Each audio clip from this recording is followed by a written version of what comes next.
afternoon, everybody. Welcome back to the stream. It's me, Digi Driver, welcoming you back to Oshkosh, or Whitman Regional Airport, better known as Kilo Oscar Sierra Hotel for you IKO readers. I am going to be doing some scenery development this afternoon. There are a few leftover pieces of work I need to do to finish up for the Pilot Edge Sim Venture event coming very soon. So I am in the process of getting started. But good afternoon, everybody. Hopefully you're doing very well. I have been moving about to and fro and to, taking care of some things, and now I'm going to sit down for a little while, do some office hours. I'm probably going to be here for about maybe 2 hours, maybe an hour and a half, and we'll see what we can get done.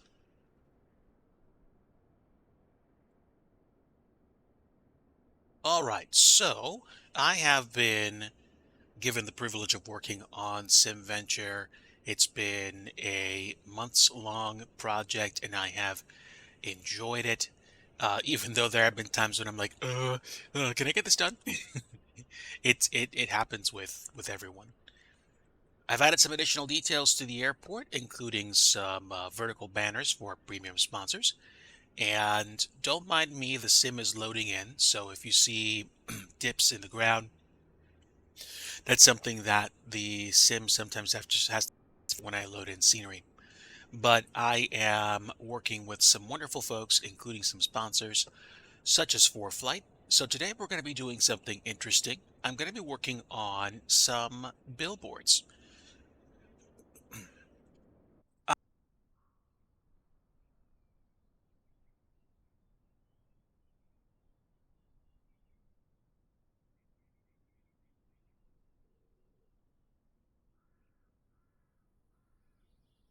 Board last night, and I tested it for size.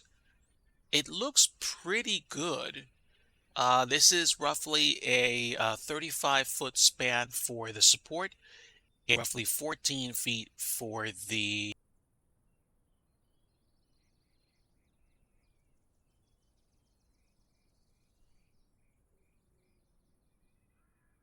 total. In terms, it's pretty big. We're going to be making some trial sizes as well as changing out the graphic today. And then there's going to be some additional work that I'm going to do to wrap up another airport, which I am assigned to as well.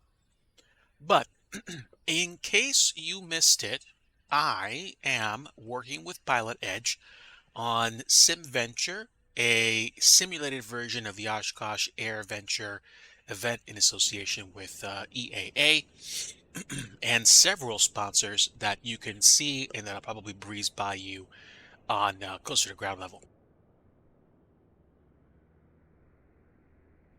Yeah, I think after do the tour, I'm going to get up for a few moments and make myself some tea just to keep my throat nice and chill. But yeah, we have some sponsors. We have Virtual Fly, Flight Sim Builder, King Schools, and it looks like the real weather just kicked in. So I'm going to go ahead and turn real weather off because I don't need to have clouds today. Pilot Edge is hosting the event, of course. And we have AOPA, National Association of Fighters, and other sponsors like Flying Eyes and Thrustmaster, along with Stay Level Avionics. Let's see, Real Sim Gear should be around here. There we are. And ForeFlight. I made a few Easter eggs for the ForeFlight tent, including some tablets.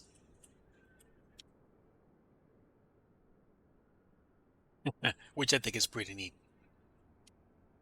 It's animated, but I think it's a nice nod to the company and the tech. So there we go. All right, let me just make sure my other screen is up so I can catch up with chat in case anybody's saying hello. And actually, you know what? I think I'm going to keep this other screen open and use a different screen for chat. So stand by one, please. Sorry about that.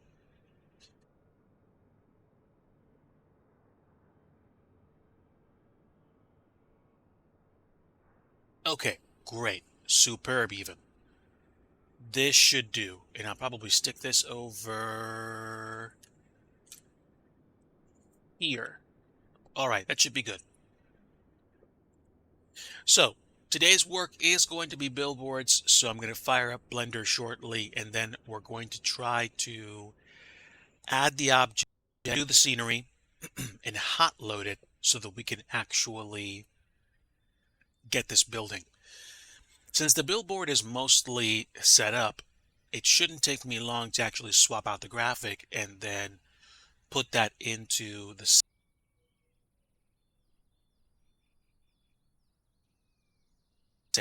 We can see what that looks like. Fortunately for me, I have several graphics I can use already for the actual screen. I just need to make sure my what is that called? My aspect ratio is not too far off.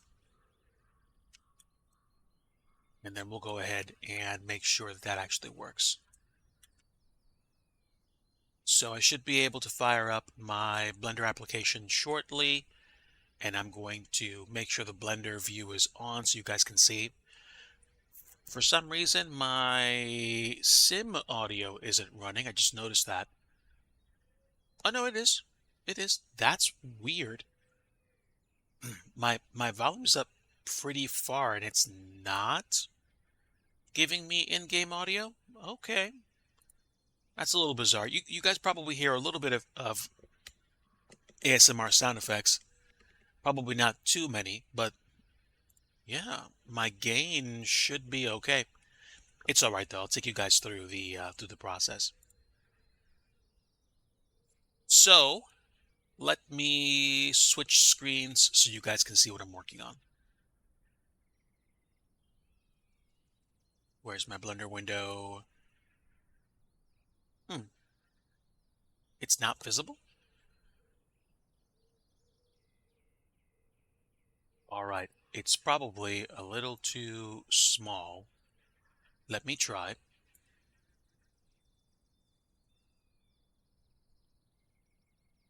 Oh, that's because it's below MSFS. That would make,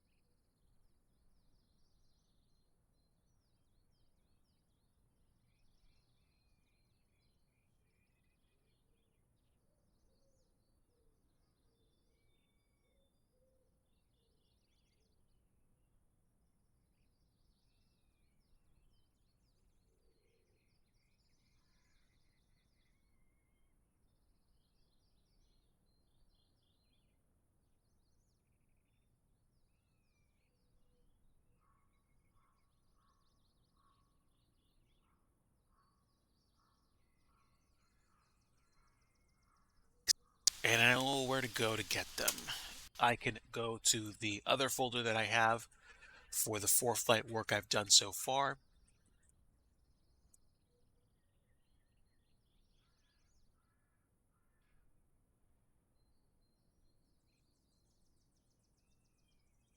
Let's see. Oh, that's interesting. It's not there. Oh, of course. Wait, no. I should have stuff there. Yeah, I do. All right. How big are these screenshots? Actually, they're pretty big.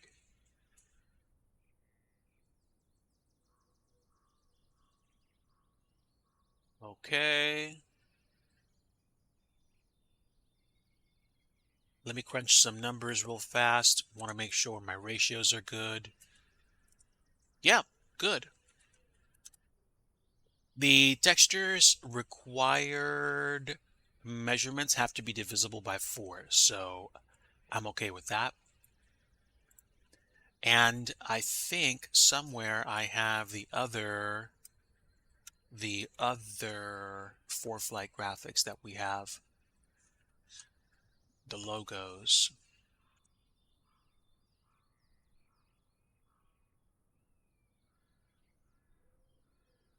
Okay. Yes. Okay. Okay. Good things. I think I'm going to create probably three different billboard types, and then we'll be able to cycle through those, which are going to hopefully give pilots something to look at as they fly into the event. I guess it depends on where they're going to be placed, but let me develop them first and then get concerned with how I'm going to build them later.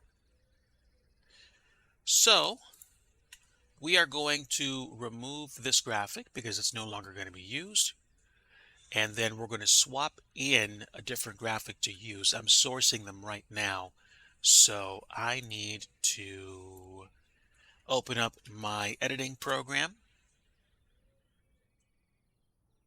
I should probably get comfortable using GIMP for this.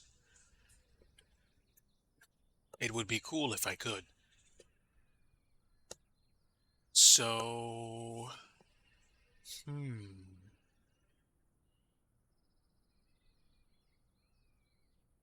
let me swap out this graphic. 1200 by 900. It doesn't need to be that big. Actually, it doesn't need to be that big at all. So, what's the logo size? Logo size at 100%. What's the resolution on this? Resolution is 911 by 283. Good. Okay. So it doesn't need to be a very big image at all. In fact, it's going to be rather small. I am creating a couple of different things for logos and graphics, and I'm probably going to make like 3 or 4. Yeah, I think 3's fine. I think 4 might be a bit too much, but we'll see what happens. Tabletop Android, welcome aboard, my friend. Good afternoon. Happy to have you. You are looking at Blender right now. I am working on grabbing some graphics so that I can actually get this placed. But let me resize this image to 450 pixels. No, I can't do it that way. Okay, I know what to do. I need to resize the image first and then paste the graphic. I need to do that. Okay, and now I can paste the ForeFlight logo. Beautiful. All right, so we've got that part down. And now what I need to do is make another logo. Excuse me, not logo, image. I need to grab an image of the ForeFlight Media Kit. And I need to actually create probably a few.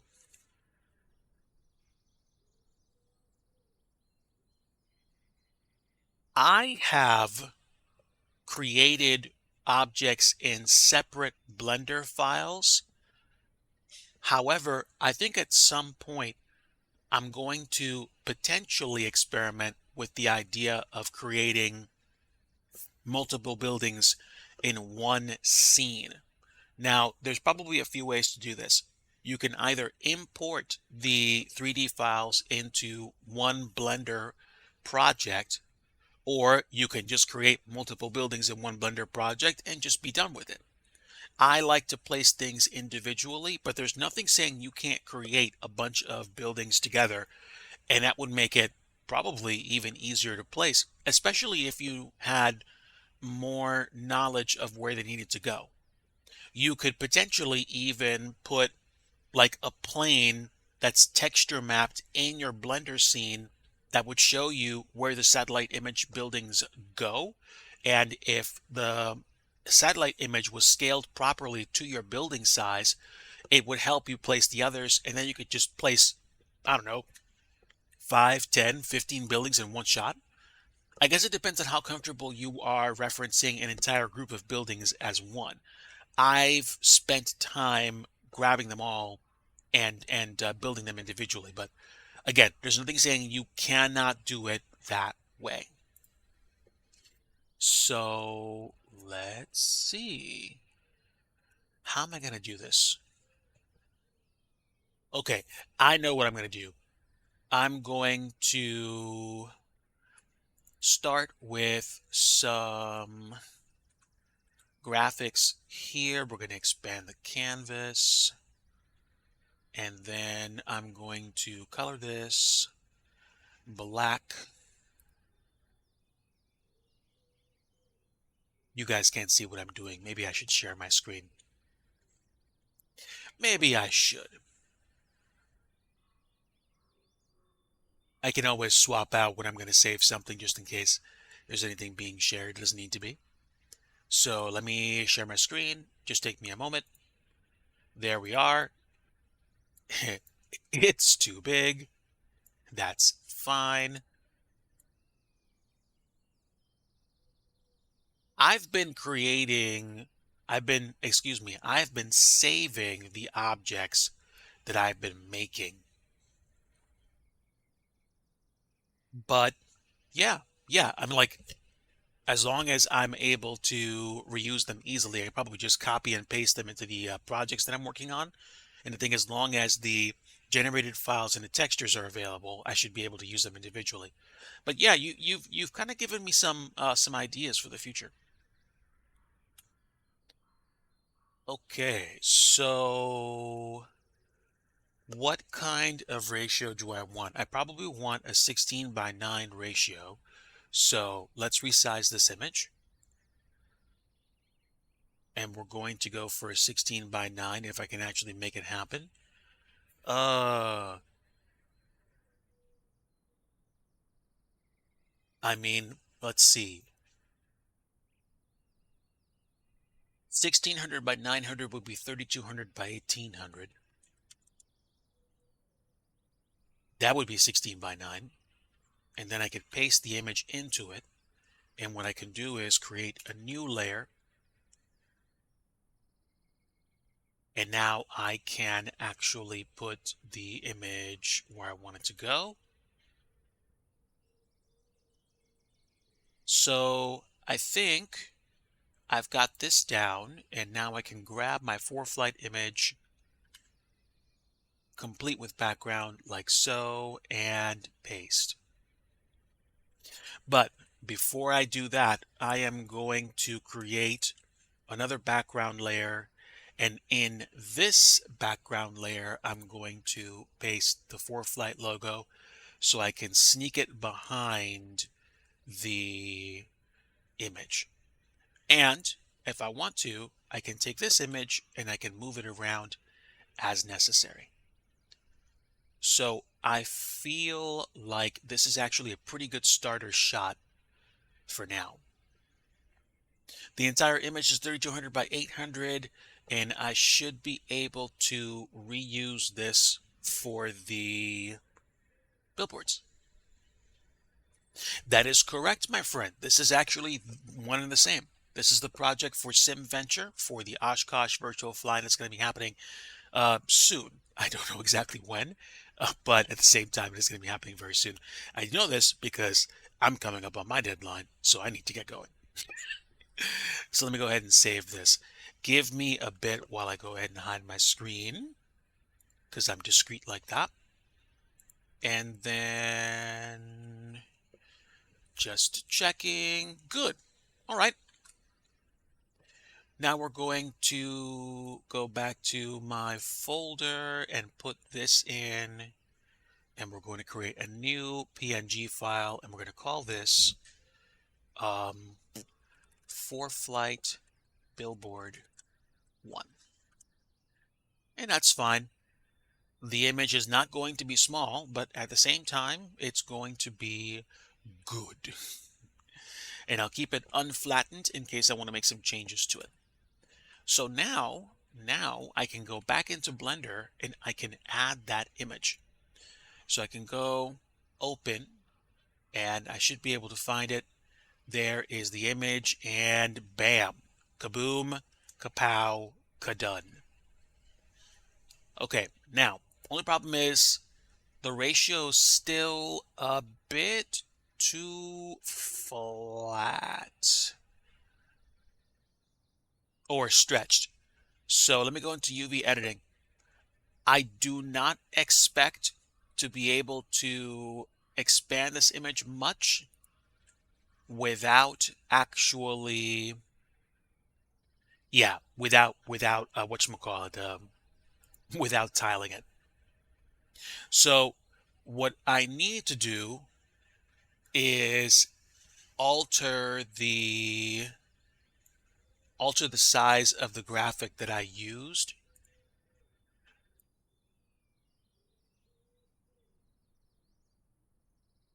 And that should do it. King Cobra, God bless you. Good afternoon. Welcome, my friend. I am doing an extremely and uncharacteristically rare afternoon office hour. Or office hours. Yeah, this is typically not something I get to do on a regular basis. So, yeah, for sure. All right, I'm going to add, what is it? 48. I'm going to make it 4800 by 1800. That sounds about right.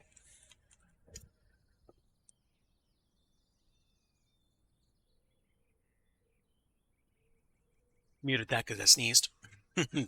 Didn't want to make it extremely loud. Okay, so now I'm going to create a new image, but this isn't going to take me very long at all. Matter of fact, I can just copy the entire thing, dump it in, and blammo. I should be able to center this, and then this should give me better ratio for the drawing.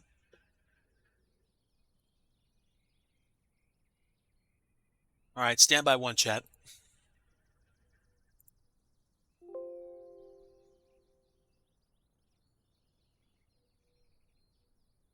Now I should be able to pop this out and put the update in it. Yes. Okay. Now, a few problems.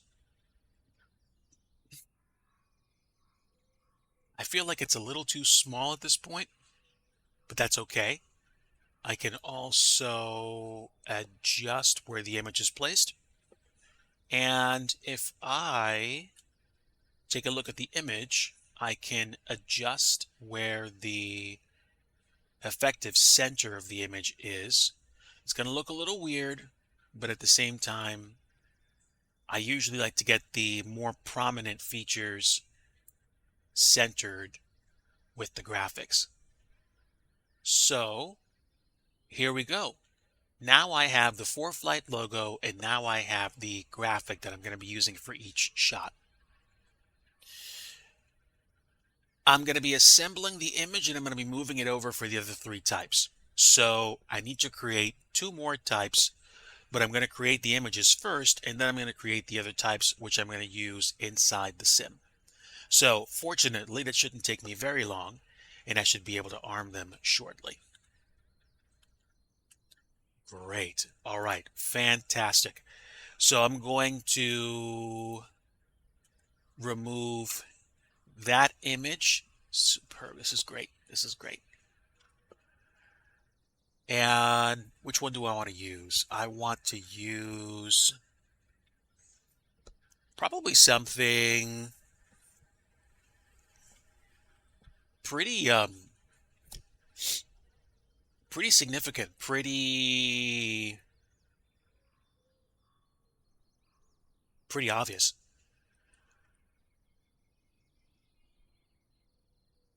Okay, we're going to take these images and we're going to pop them in one at a time.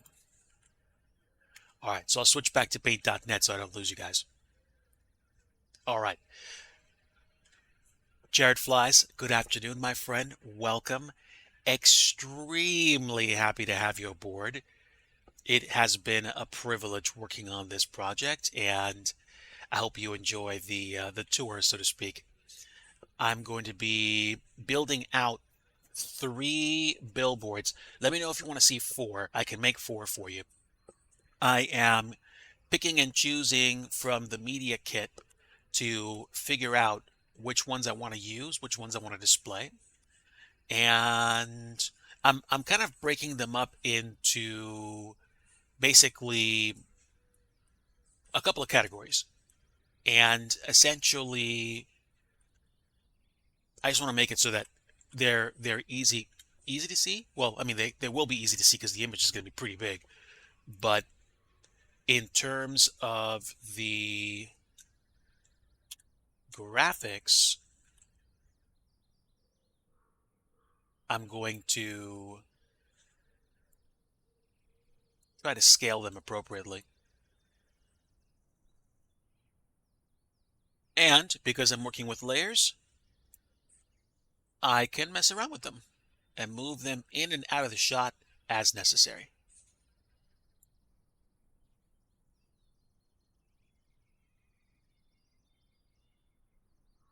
And then I'm going to grab one more shot, and this one's really going to grab some attention.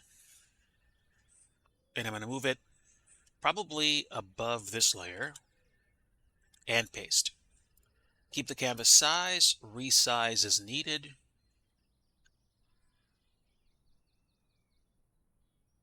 Probably put it here and then open it up. So right about there should be pretty good. I'm liking this. I'm liking this.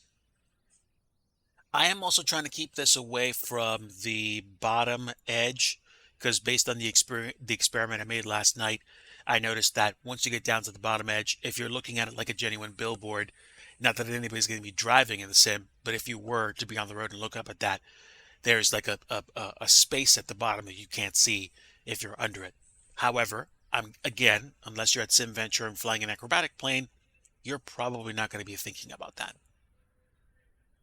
Okay, so I think I like this. I think I do. I'm going to make this billboard 2. And again, another PNG file.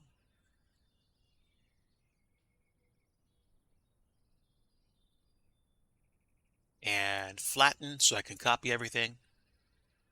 And then move back to this screen. Get rid of this image. Excuse me. Oh, I guess it's not going to matter, is it? Let's see.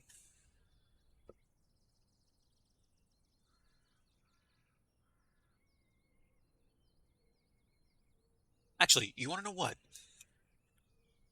That will really help me with placement. I'm moving with fairly precise units, so I don't have to worry about having pieces missing. And that should be image number 2.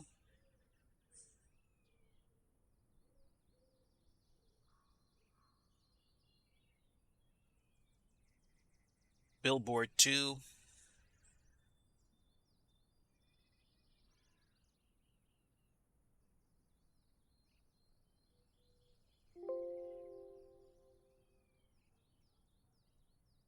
And kabam. Okay, we've got 2. Let's work on 3.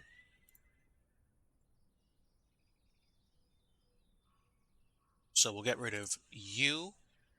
No. We're going to get rid of you. Then go down to this layer, get rid of you, and then go down to this layer and get rid of you. Okay, good. So now I think I can get rid of these layers. I think. How do I get rid of a layer? No, those are the properties. Just want to get rid of it. Control Shift Delete. Got it. Okay, so that layer is good.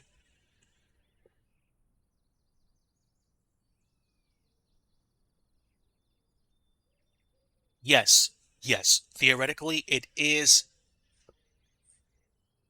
Let's see. It's possible.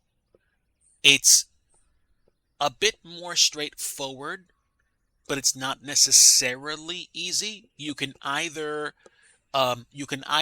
deform your objects into progressively less polygon intense levels of detail, or you can probably bake levels of detail into your design as you get started.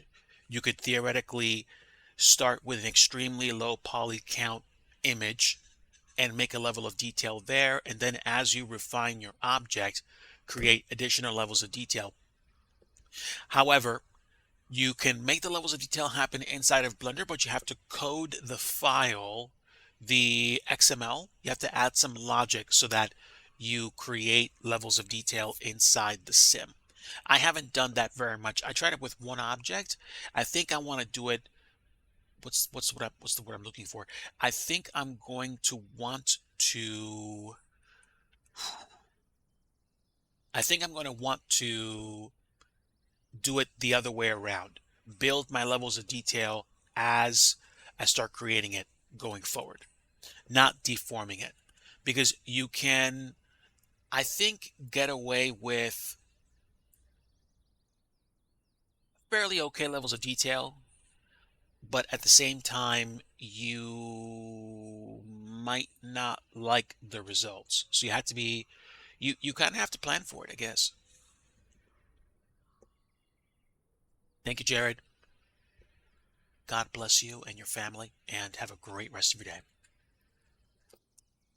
All right, so I'm going to make this one the one with all the screens, and I'm going to add layers as I go. Keep canvas size, and this shouldn't be bad.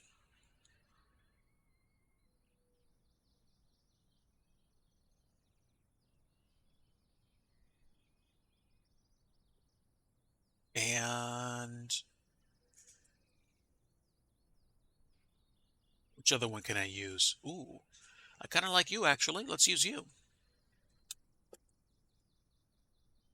Let's grab this image. Airmet Zulu. And then I could probably, you know what? Actually, I think I like the way this looks right now.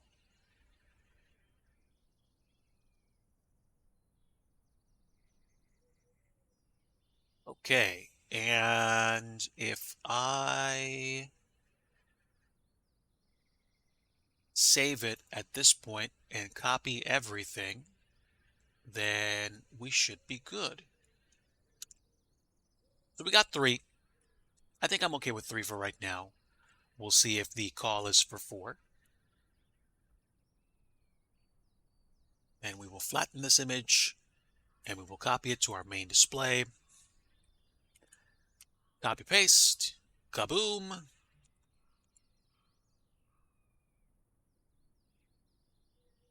And yep, here we go. Superb. Now we're going to save this again with the new sizing.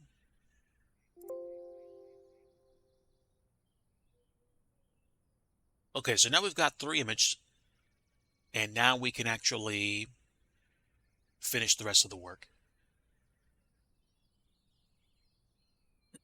Okay, so this isn't bad actually. And for funsies, I might even add a little extra to make this billboard look good. Because if I'm going to make this flat texture and just focus on this, because this is mostly metallic, I might add a little extra detail to make it worth their while.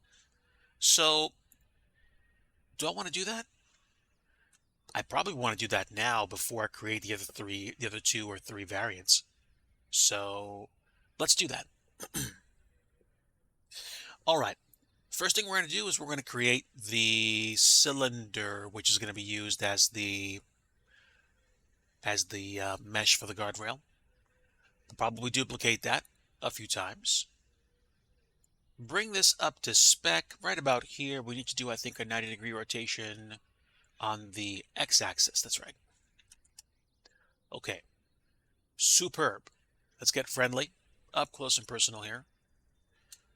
And we are going to, what are we going to do? We're going to make this tube probably be, what was it? Let's see, a foot? No. I'd say about 6 inches wide. I mean, it's going to be solid metal, so it's not going to be a problem. Okay. Actually, this could probably be even smaller than that. The radius is going to be, no, probably 3 inches is fine. Okay. All right, so I'm going to create the guardrail, which is going to go back here. Put it this way, chat, I'm going to trust that the professionals know what they're doing. But I'm almost right where I want it to be, so that's good, I think. Really? Okay. 1.5 inches then. Like I said, it's metal. Okay, that actually looks good. That actually looks good. Let's give this the same material as the billboard metal, and then I'm going to shade this smooth. And give or take, it's just slightly off.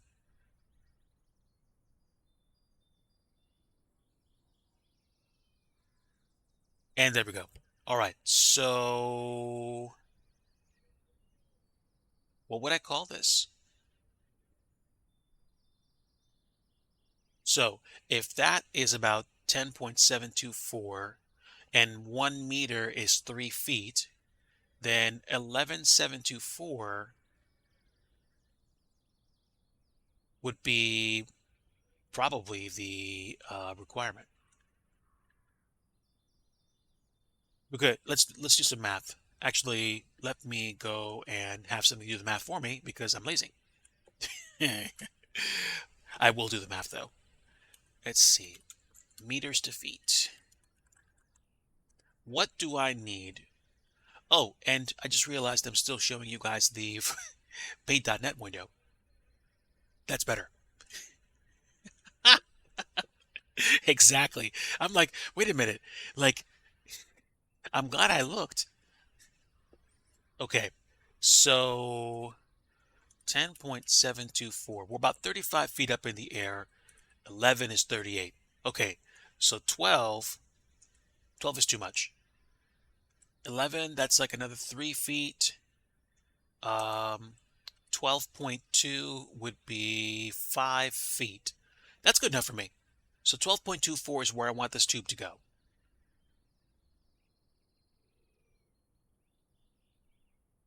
Wait, does that even make sense? Is that local or global? Hold it.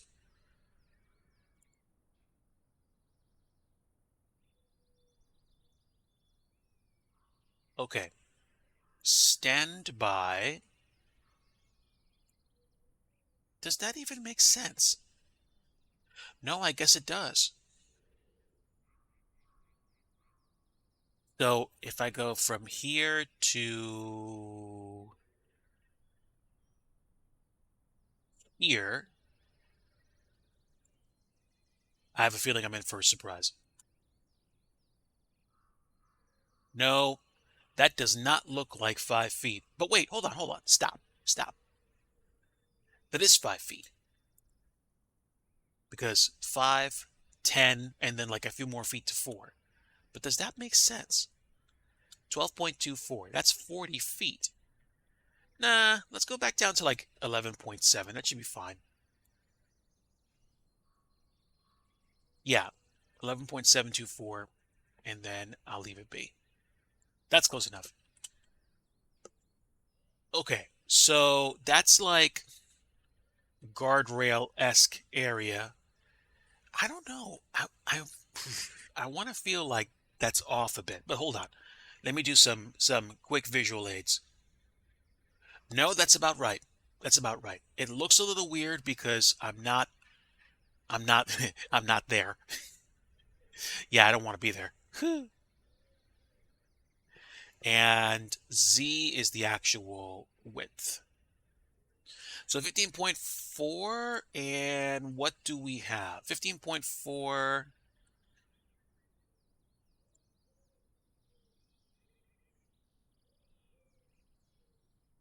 15.4 is how much?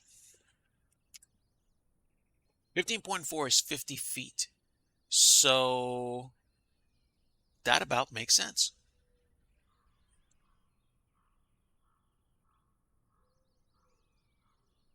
And this is from center, so that's about right. Now, let me square up the edge and then expand a little bit at a time. 15.6, and now we're going to play with the vertical height. Yeah, yeah, that's about right. That's about right. Okay, so that's the width. Now we can work on the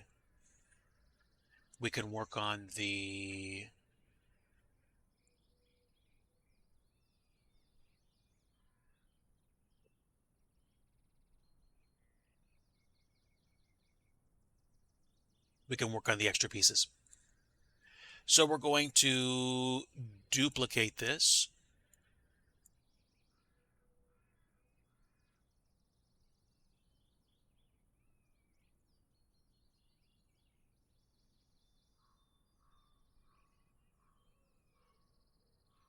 And then we're going to make this 1 meter in size. We're going to put this back to 0, and then we're going to place this such that we can build all these.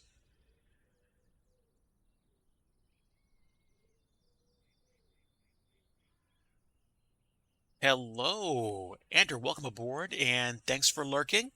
Hope I provide some good background noise for you, and hopefully you're having a very good day. Let's get this over to where the guardrails end.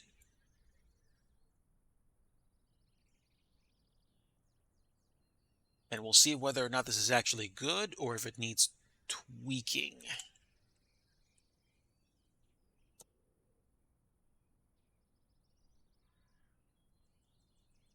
All right. I might need to make this a little bit bigger, but probably not that much.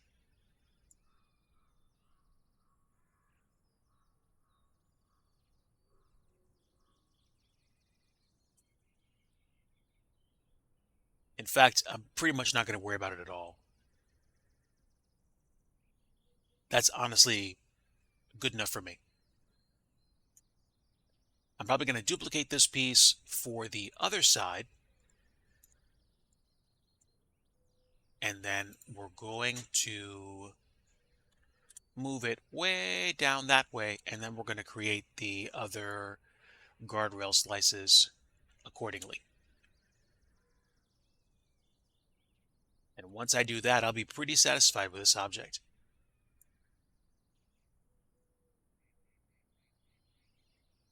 All right, let's zoom in. That's pretty good.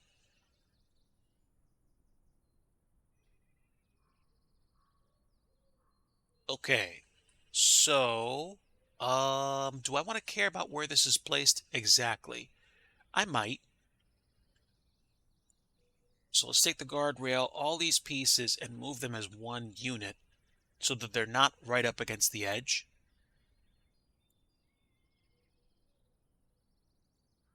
And that's actually not bad. Hold on. Nope, not that way.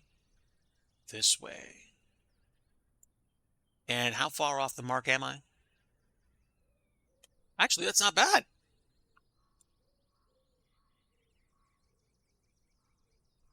You are a touch off. And I wonder why, since I just literally vertically slid you that way.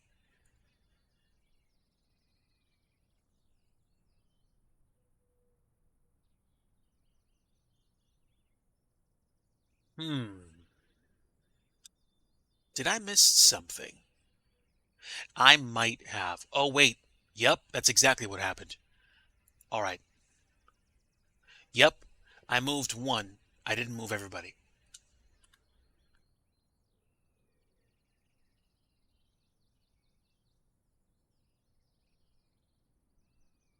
That should be fine. And now, because of that, actually, I might be setting myself up here.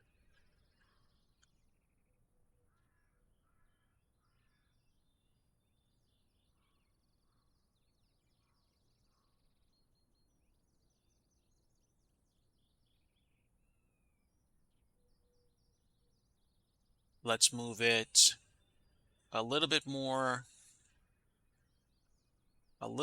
that way.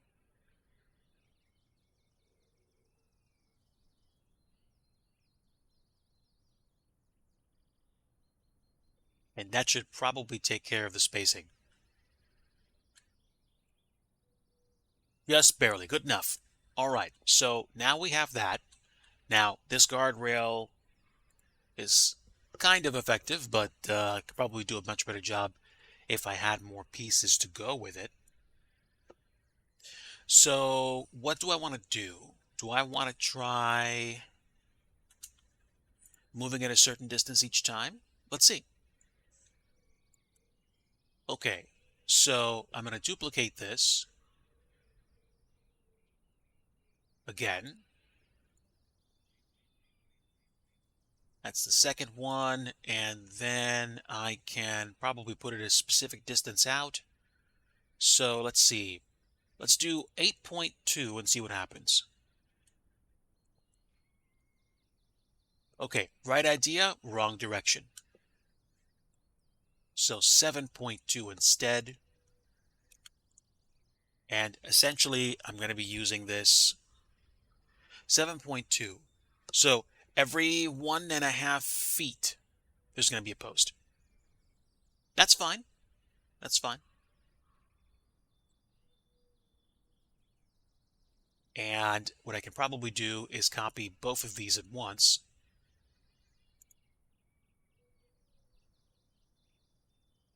And now,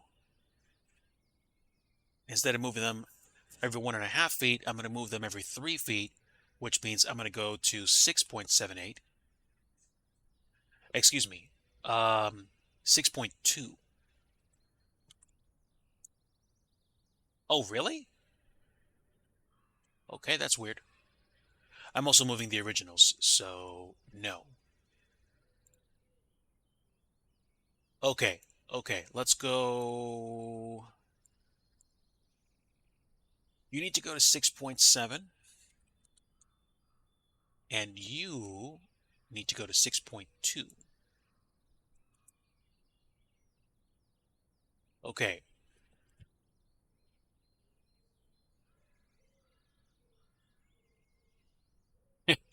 I I know I know that there is so much that I don't know without even knowing it. Do you know? Um, while this is cool, it's not going to let me, it's probably not going to let me duplicate this with the kind of, how can I put this, mental consistency that I'm shooting for. So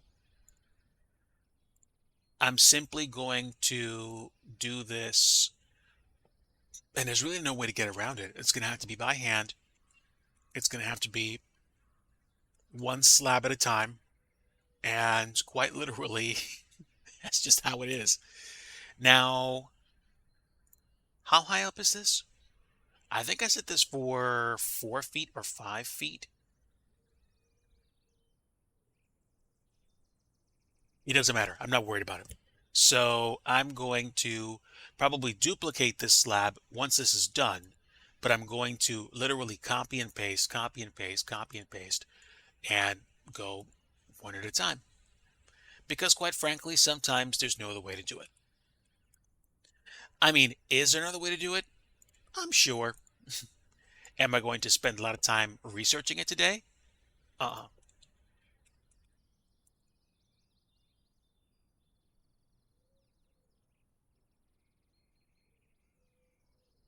So, okay, not too shabby. Moving on.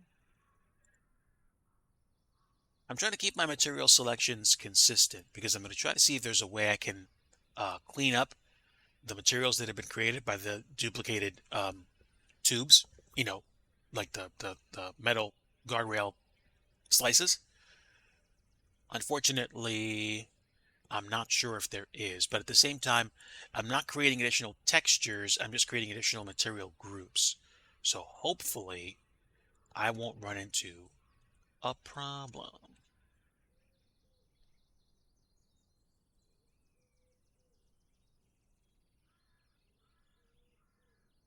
An unfortunate side effect of the process.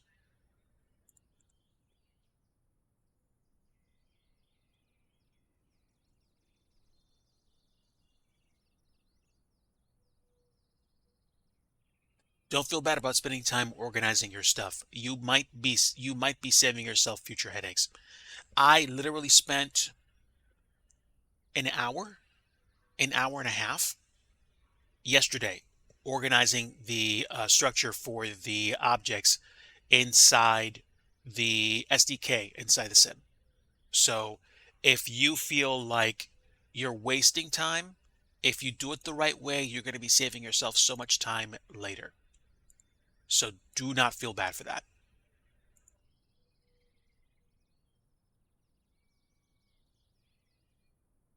I just caught on to what you were saying about collections before. Yes, if you create a collection specifically for your guardrails, you can probably access them all or hide them all in one go as opposed to going click, click, click, click, click, click, click to hide them all. I am going to be rejoining them all to one project, to one object once I'm done, so I can reference them all in one shot. But based on what happened with my stairs, I'm not sure if I still want to do that. I probably will, though.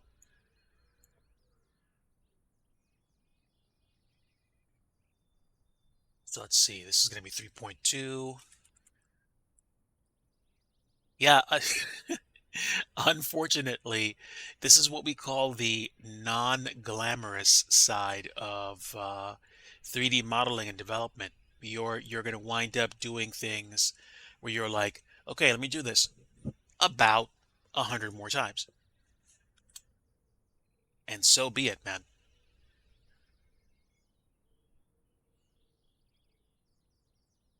Now, I'm going to take a moment and I'm going to try to select two objects at once and see if I can push a couple of objects at the same time.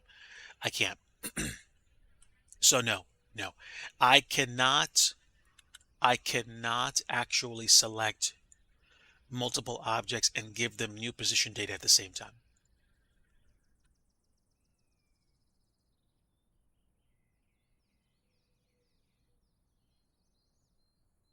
Yeah, yeah. And when I was actively working on Plymouth, of General Aviation Airport in Massachusetts a couple years ago, I was doing a lot of groundwork, and there was a lot of work that I was doing. Just laying the fence by hand took weeks, a couple months, I think, because I spent time doing it. I spent time focusing on laying the fence down nicely. When you spend time working on something, I believe it shows.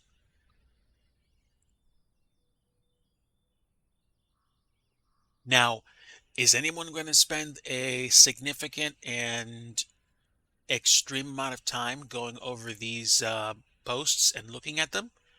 Some people.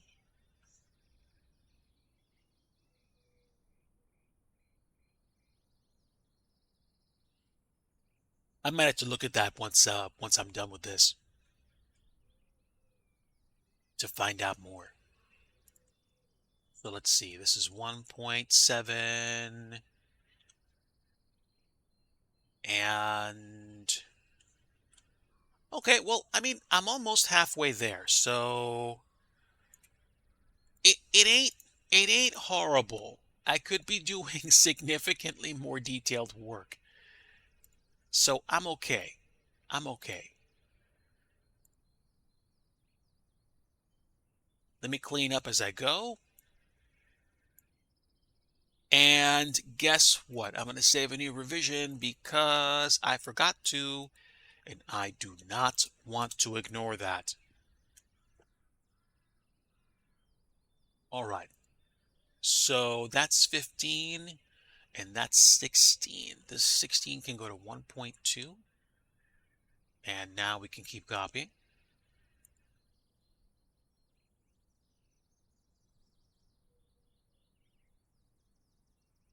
Yeah, I mean, there's no other way to go around it, man. Details are details.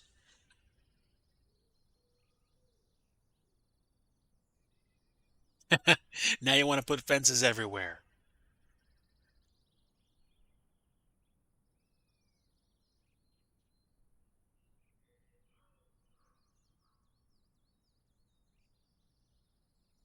Well, that's good. Would you look at that?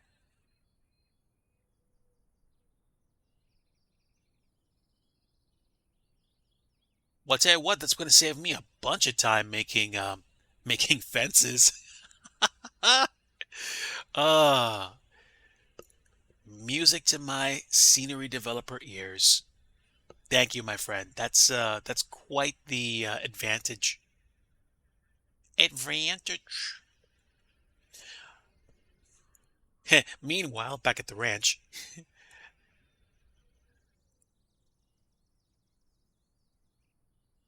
by the time this project is over, I'm gonna have a newfound respect for for guardrails. uh, well, you want to know what? Fences were one of those things that the lack thereof caught my attention. Like, you know, um, you get to a place where you're like, wait a minute, huh? What? Okay, so hold on. My math is extremely fuzzy.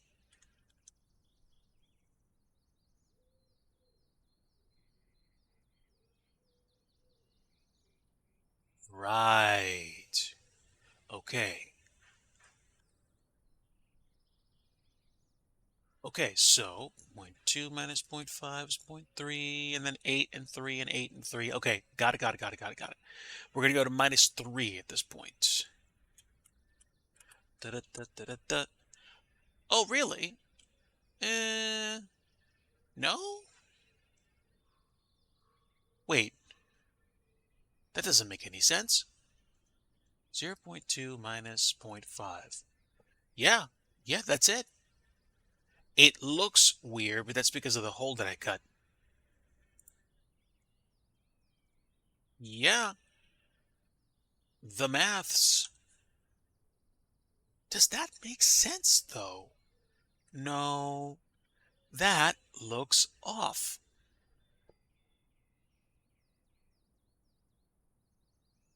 So let's put this at 0.28. Yes, that still looks better. Okay.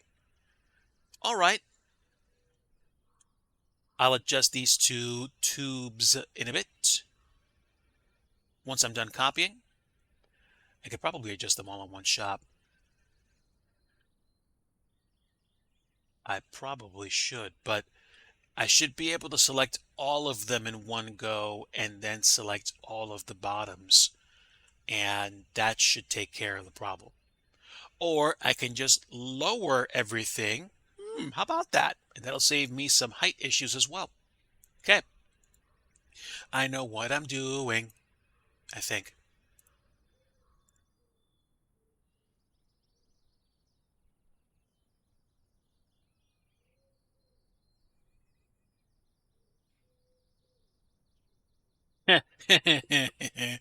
uh, about that.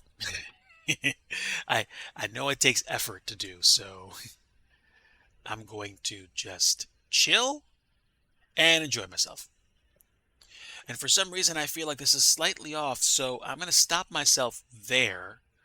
I'm actually going to remove this piece that I just created, and then I am going to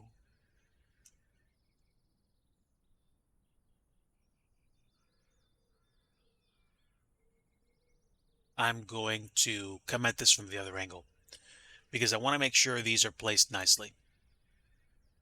So I'm going to copy this slice, and then we're going to start going the other way and see where we meet.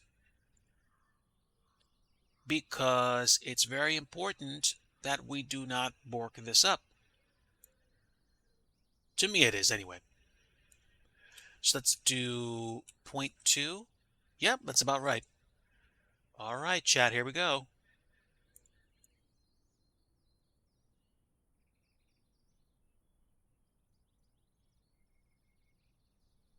So what did you do today, DIGI? I copied a whole bunch of cylinders. Really? Yeah. How long did it take? A while.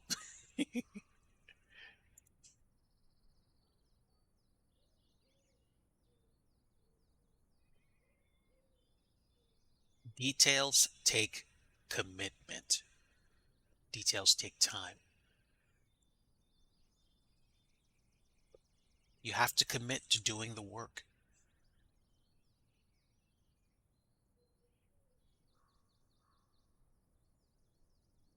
If you don't commit to doing the work, you can do stuff, but is it going to come out to the degree or the extent that you would have wanted it to?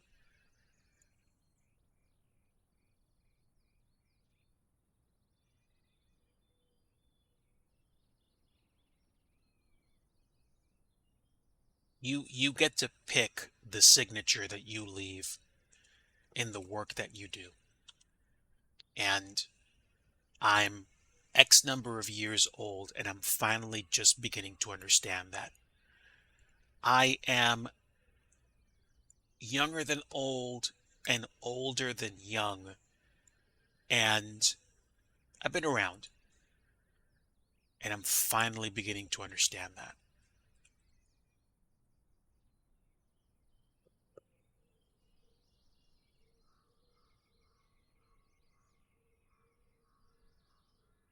Important things take effort. Important things take time.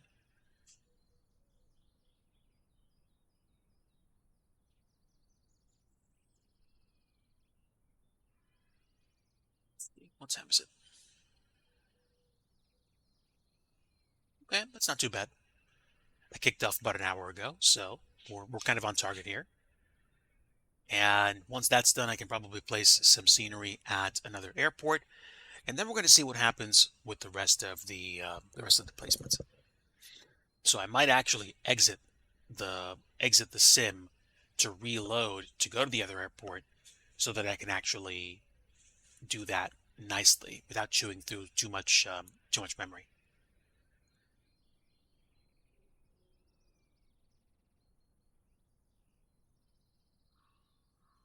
But welcome in, everyone. Good afternoon once again. I am Digi Driver. I am a scenery developer. I'm also a flight sim enthusiast, and I do like flying fake planes in the simulator. But I typically do more scenery development and less, I mean, these days, way less study level flying. Mostly due to, personal choices. I do scenery development to release airports and projects for folks like I'm working on for SimVenture for Pilot Edge subscribers, which will hopefully be out very soon. But I also do like to play some games. Sorry. And on top of Flight Sim, I do like to do some trucking as well, every once in a while. I also fly multiple simulators, including X-Plane 12 and Lockheed Martin's Prepared. So if you like that stuff, if you want to see me fly FSX, I have promised a good friend of mine a FSX nostalgia stream soon. So I intend to deliver. Nathan's Planes, if you're watching this, hello, friend.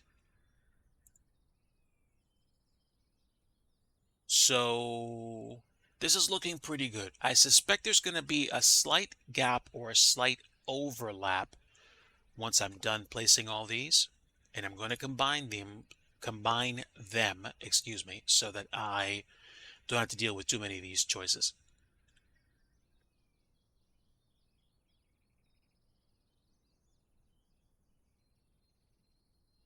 This is good. This is good.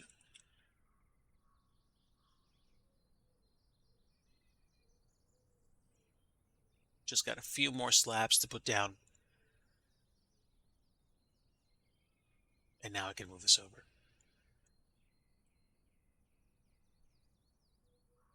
Yeah, looking good. Save that. One more slab should do it.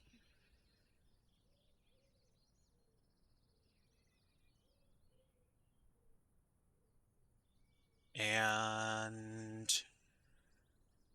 that's chosen. And now we can go to 0.7 and see how we stand. Okay. Oh, that makes me very happy. Look at that. We got some guardrail objects in play here. And then I can play around with the rest of the placements. What I'm probably going to do is I'm probably going to copy all these and move them over manually up front and lower them so that they don't get in the way of the graphic. Let me see. Did I? I already did. So I'm probably going to put the guardrails up front at a much, much, much lower height. And then we'll see what happens. So I should be able to select all of these and should be able to copy and paste them all. Actually, you know what? Let me lower this first and see how this looks. I have about this much height to play with.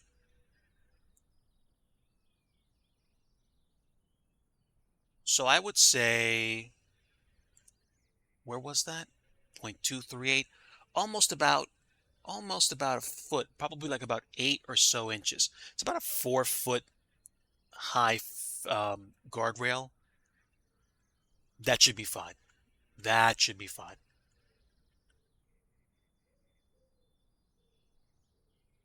I'm okay with that. I am definitely okay with that. And it's not hanging off the edge. It's you could say firmly embedded in the structure. And then I can take this and I can move this forward. Do I want to save my changes? I most definitely want to save my changes. And then the next save that I do is going to be a different revision. Let me actually do that now. Promotion of that's I want to be careful. Safety is definitely an option here. I don't want to give the wrong idea. So now we're going to copy. Actually, hold on. Yes, I can combine them all. And Control J. Poof, there we go. And now we just call this billboard guardrail 1. And then I can make a second one and create a derivative of it.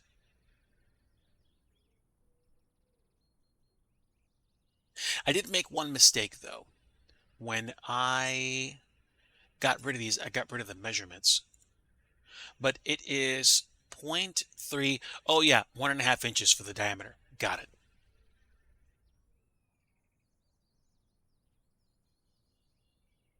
So let me reselect them all. We should be good.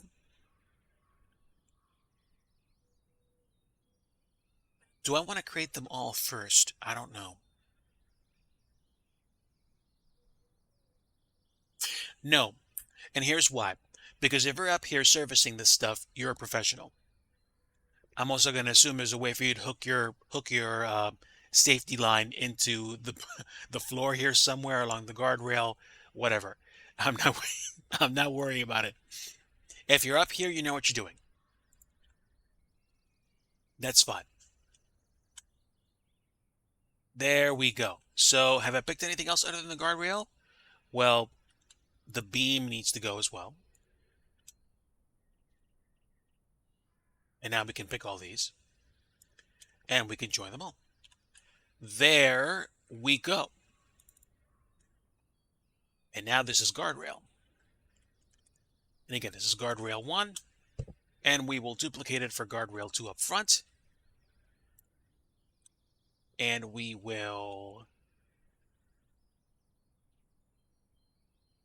Did I do something weird here?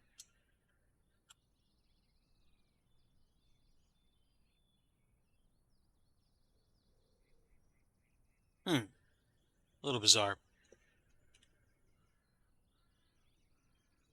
I wonder why this is actually colored this way.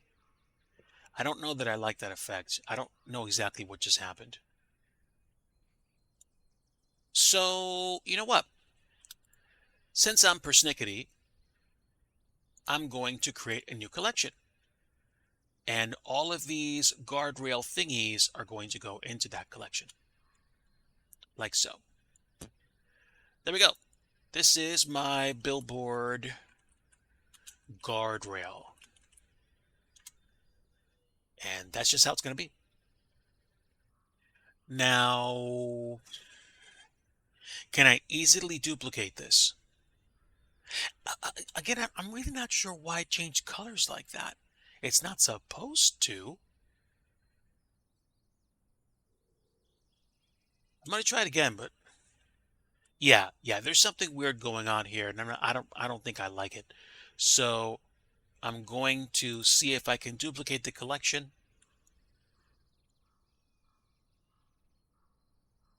And there we go. Billboard guardrail front. And this will be billboard guardrail rear. Okay, so for front, we're going to select the entire thing.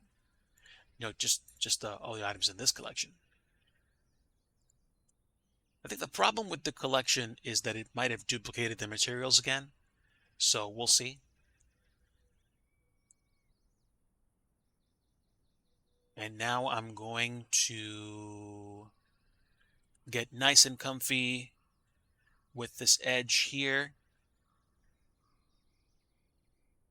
And now I can lower all these, because what's going to happen is I'm going to probably lower this by about 2, a factor of 2 or 3. And then that's going to be where the guardrail is. And that's fine. I can probably move this up a bit more or just leave this the way it is. I'm okay with it.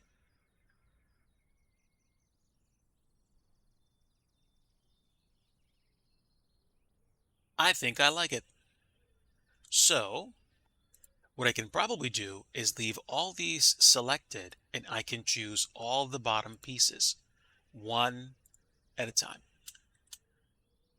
And yes, it's annoying in one sense, but in another sense, it's not. One of the things that I really like about Blender is if you deselect a bunch of items you're trying to work with, you can undo the deselection and they come back. Which is good, because especially for something like this, I don't want to mess up.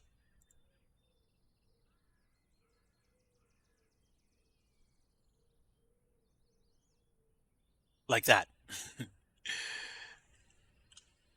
But here we go.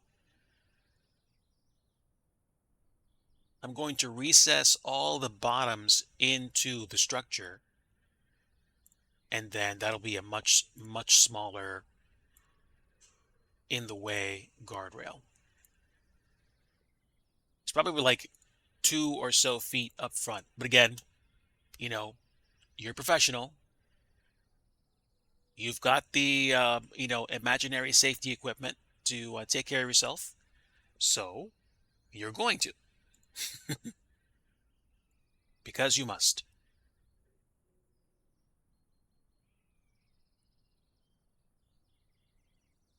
And if for some reason you fall, the gyro sensors in your equipment will deploy an insta parachute and you'll float down to the ground safely. So, we want to ensure the safety of our virtual workers. And so we shall. All right, now we can bloop, get rid of them all. Whoops! Looks like we missed a few. Ha ha ha. Wait, didn't I select them all? That's weird. Oh, would you look at that? That would be because a couple of them have extras. Well, we're going to get rid of these because we don't need them. Bloop. Sweet. And where were they, actually? All right, so we're literally going to go this way, look at these two fences, and we're going to duplicate the same behavior here. Boop. There we go. So without knowing it, we saved ourselves from actually having duplicate objects and Z fighting, which would have been super annoying.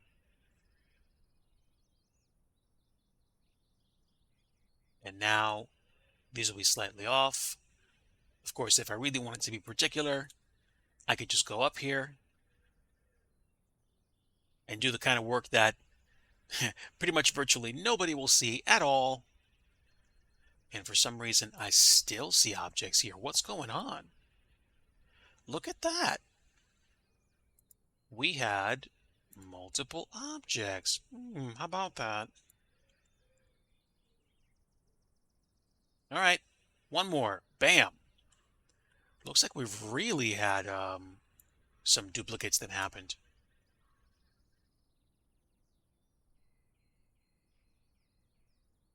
All right, so we're going to get rid of another layer now. No, the bottom ones weren't duplicated. Those weren't duplicated. I wonder why these were. I don't know, chat. That's weird.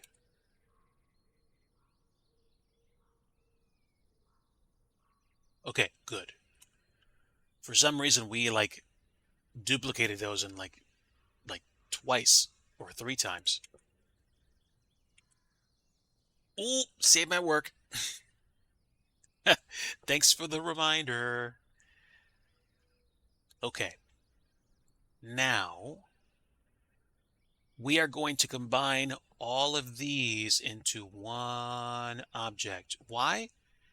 Because I'm good like that? Oh, no, wait. We're not going to.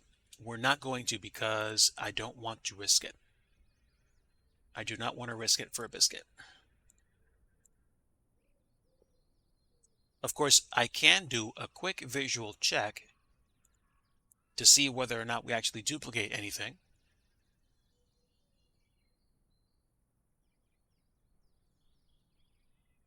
Da, da, da, da, da, da, da.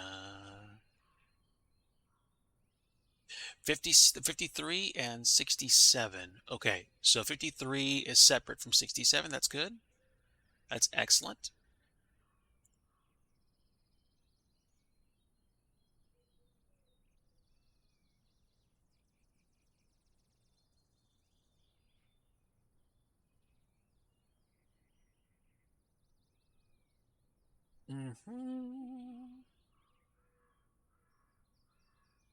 Skipped over one. There we go. And then 36, 35, and 34. Okay, so all those are accounted for. We're good. And we have the guardrail, and this is the collection. This collection has 33. That collection has 33. Good. The numbers add up. I'm a happy boy. Okay, so the collection is, we're going to call this Billboard Main. And Billboard Main has a screen. And I'm happy with this. I really am. Since basically people are going to be looking at this from the air, I'm not really worried about people looking at this from the ground. If it really becomes an issue, we'll talk. But just the adding of those guardrails really sets this thing off now. I'm happy. I'm really happy. So now that I've made my changes, I'm going to make one last revision. And the revision is going to be the last one. Bit of a release candidate. And now we have our first 4-flight billboard. So here's what we're going to do. I'm going to export this file. And I can do this one of two ways. I can either export them all, copy them in, rebuild inside the sim, and then try to place them, or I could exit the sim and then place them there. It doesn't really matter. It just takes more time. Yeah, seriously, like you would think. It's like, oh, really? You're just adding a couple of guardrails? It's not going to make it look better. And I'm like, oh, yes, it does. It sets it off now. Okay, so now we're going to make this, I'm going to export this as 4-flight 1, and we're going to make sure our export settings are good. And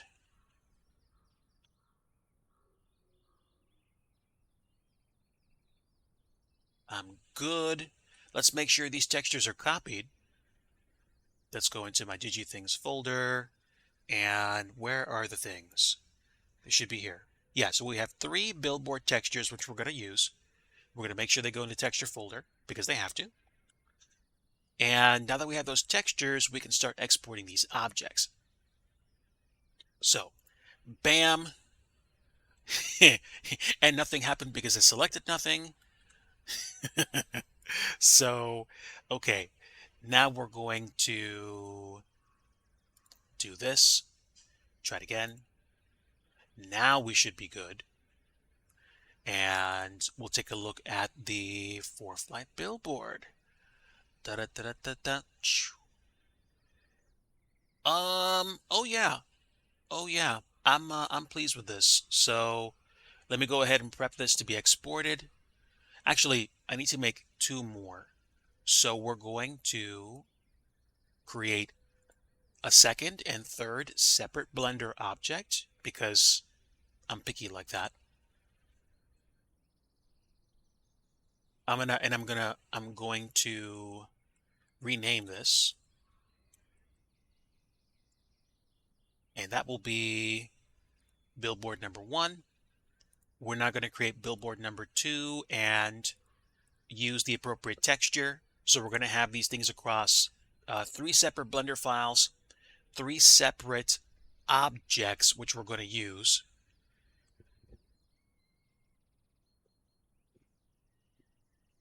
On a different screen. I apologize. I'm not following what you said. I I know I was talking pretty quickly, but I think I was talking about I was previewing the exported image through the Windows 3D viewer. It's on a different window, so it's not showing up. I would have to share it. So I'm going to take the second billboard image.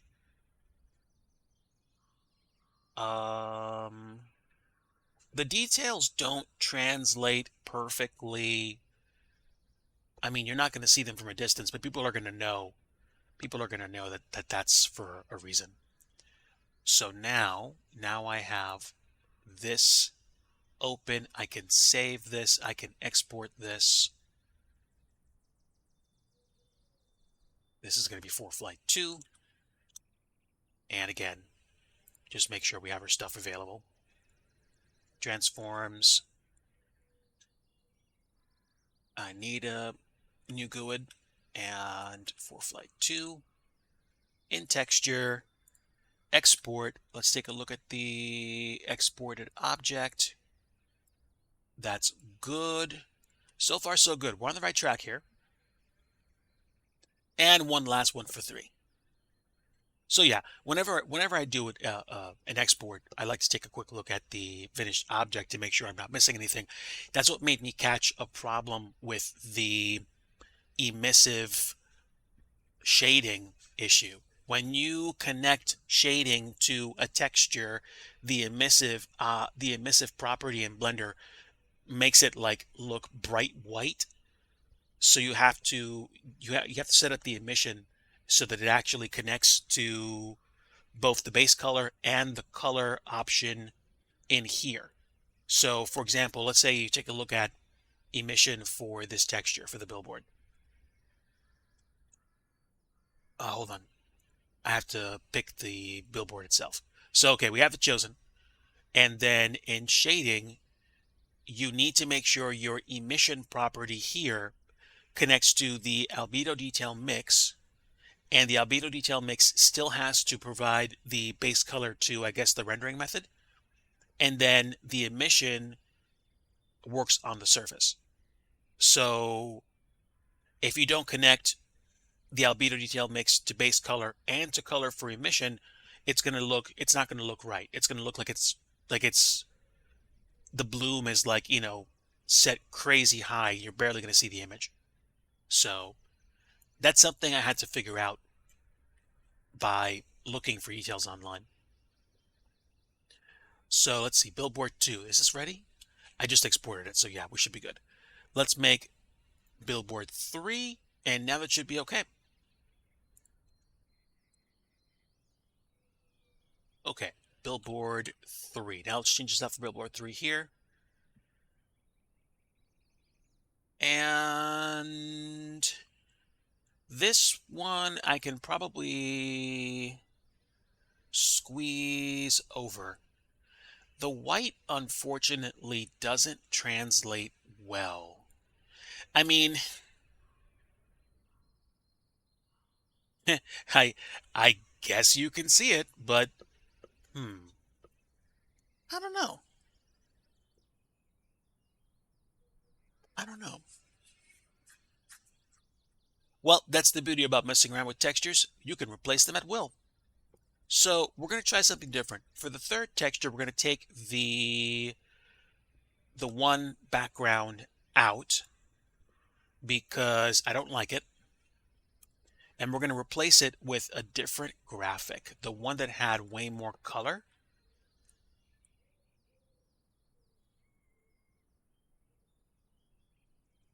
And I feel like that's going to catch more attention. So you guys don't see me doing the work right now, but you will soon. I feel like this is going to be a much more, a much easier to see image.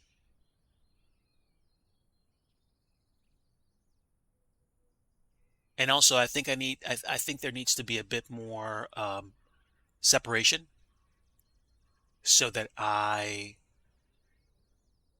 don't have to like slide the images over.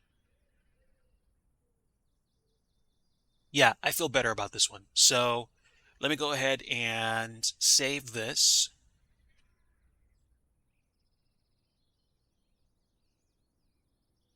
It's going to take me a little bit.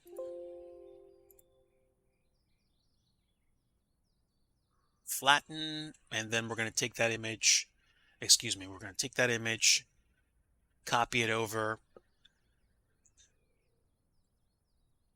and then paste it where we had the other image before, and then when I save it, I should be able to get a better looking screen.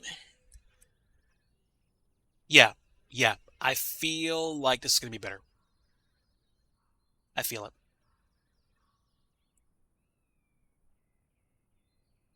And that should do it. Should do it. Let's see. I'm going to swap it out right now. Pick a different billboard image. Image. Kaboom. All right, and now instead of focusing on a whole bunch of white text, white background, you have this color. So it does pop a little bit. I do feel like bringing the image up a touch, though. I feel like it's necessary. So where is the image? Layer 5. Let's go. And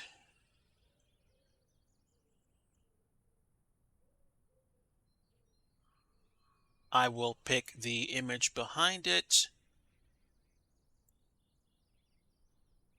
and move that.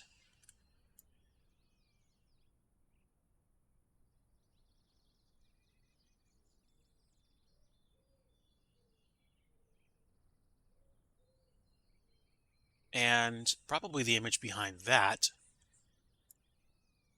and move that back. And I think I'm going to scale it as well,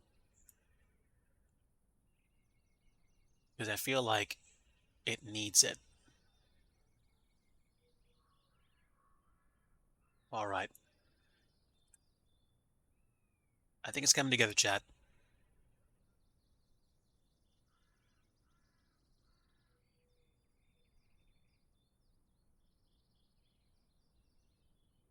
And the final piece of the puzzle is going to be me adjusting this again, because I'm picky.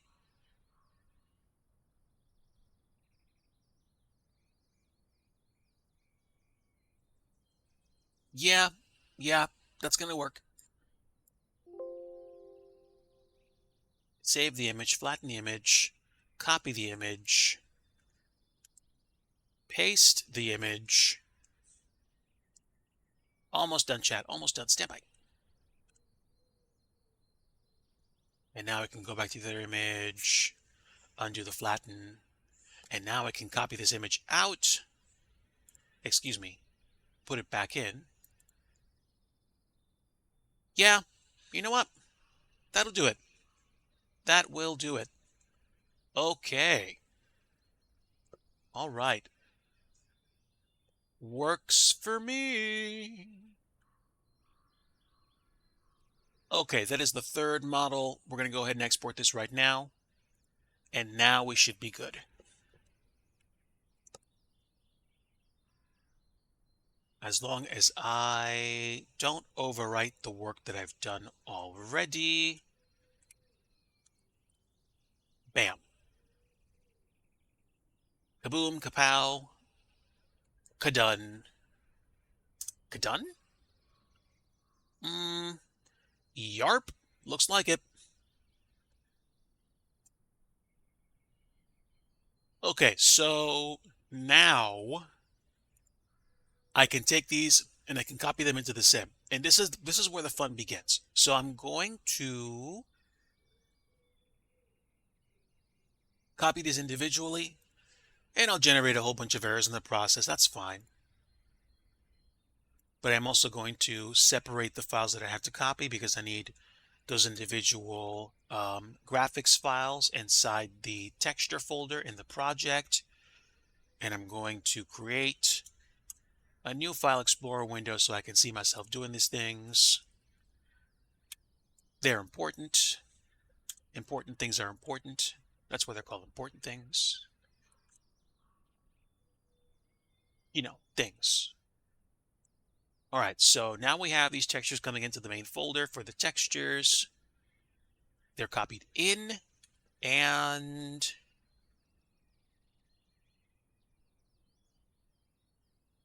now where are my things? Okay, I'm going to be copying them over one at a time. So here we go. All right, So we're going to go to DIGI billboards for flight 1.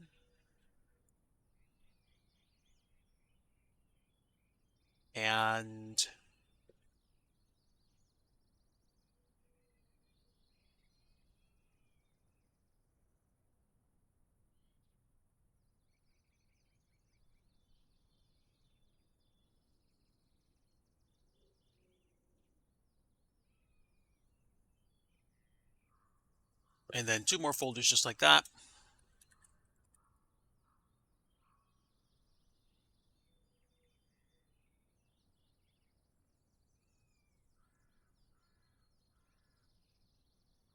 Okay, so now I can go to those folders. I can copy the files.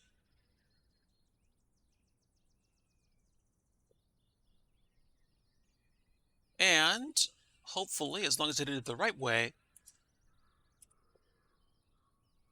I should be able to render everything shortly. So standby 1.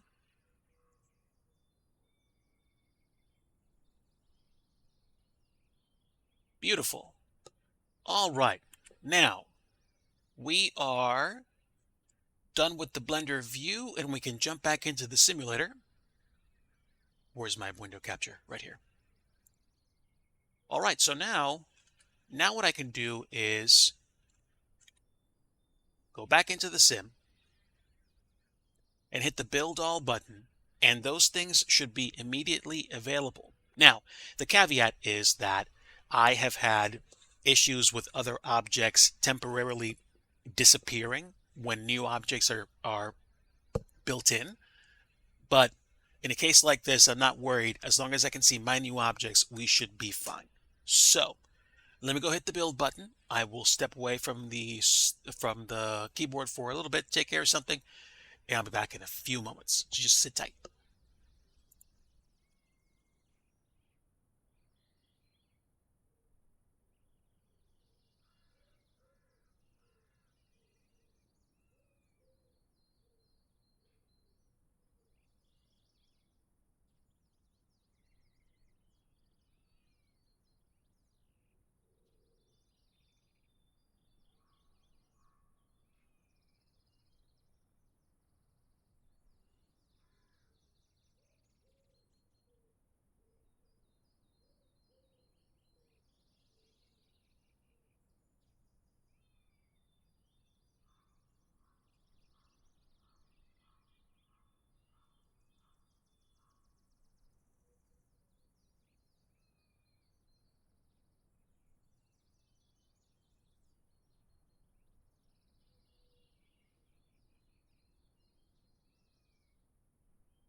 All right, chat, I am back.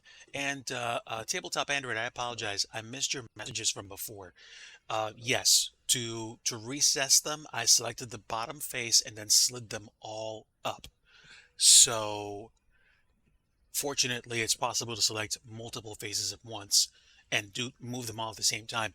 Manipulating measurements doesn't seem to be possible for multiple objects. Although I haven't tried that in edit mode.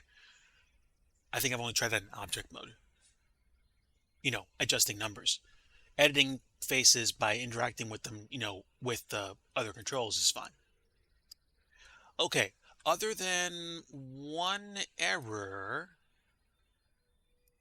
which can largely be ignored, I think we're actually good. So let's go ahead and take a look and see what happened. So we're going to add billboards to my billboards section. And I wonder why it's taking so long. There we go. Great. Now we can go into the SDK and start messing around. Now, inside my project, I can look for the 4-flight billboards and add them.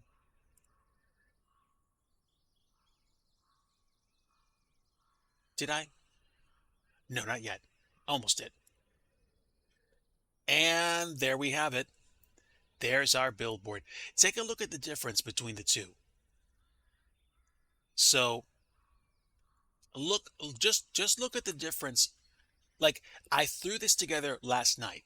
It looks decent, right? Like, it's a billboard. You've got an image, you've got a logo, and you've got, the stairs, which I thought would look cool. It was a nice touch. So it's okay, right? There's what I threw together last night. And this is what I just made. Look at the difference. I've got the logo looking way more behaved. I've got front and rear guardrails on top of the stairs. And if I really wanted to, I could probably add materials to make the metal look more weathered. Yeah, I'm happy with that. I think I could probably spend some time working on billboards for the other folks, but at the same time, 4-flight's the one that's getting them for this year. So I'm extremely happy to see this. Let me go ahead and do a simple rotate on this, make sure it's fine. Wrong way, DIGI. There we go. Nice. It's looking good, chat. It's looking good. I'm happy with it. This looks even better than expected. Now, I had some specific instructions, so I'm going to make sure that I follow them. So, let me just make sure we're good.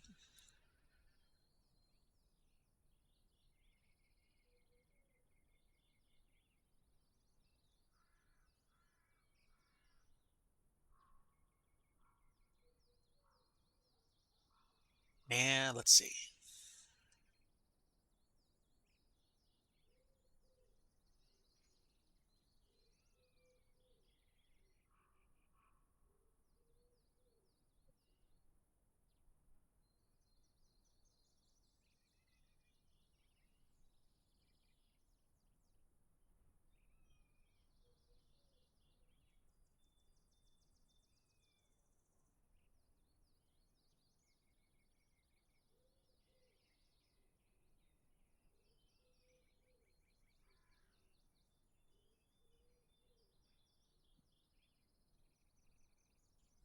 Okay, so let me go ahead and go back to the page where I was at before.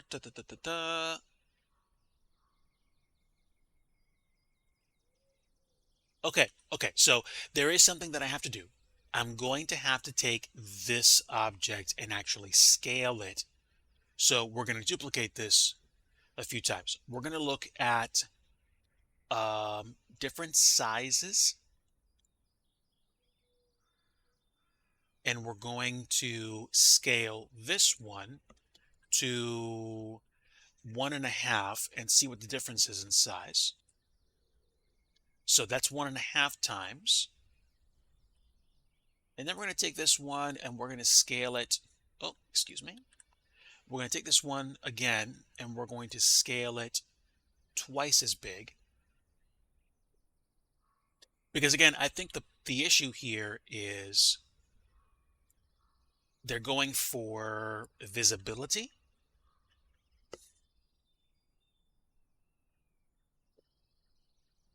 And this is 2x. So we have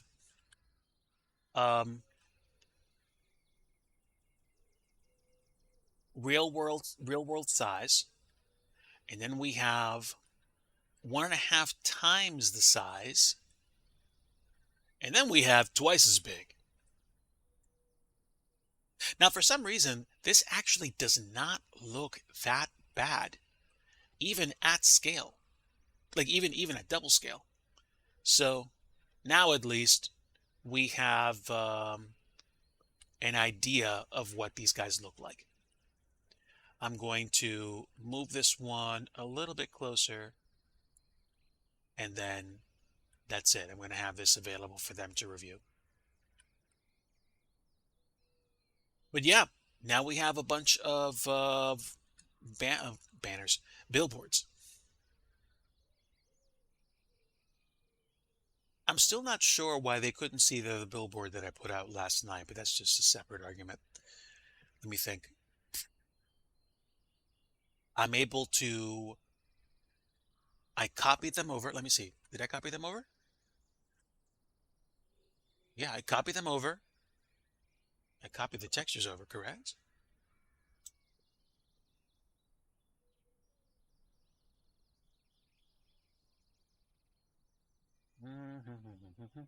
Where are they?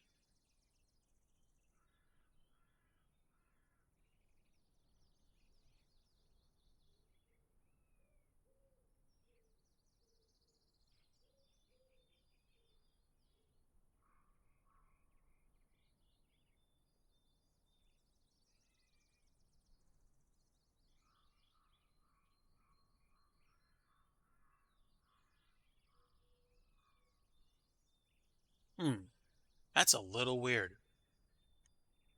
Stand by, chat. Just want to make sure I have my files copied over. Oh, of course. Okay, that would be why I didn't see it before. Yep. Okay. So the textures are there. The textures are there. The billboard files are there. That's it. Okay. Excellent. Excellent. I'm happy.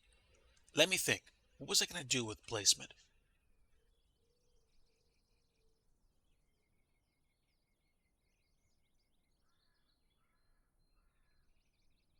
All right. So we still have to decide on something.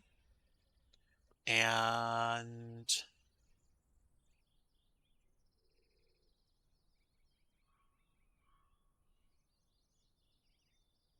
okay.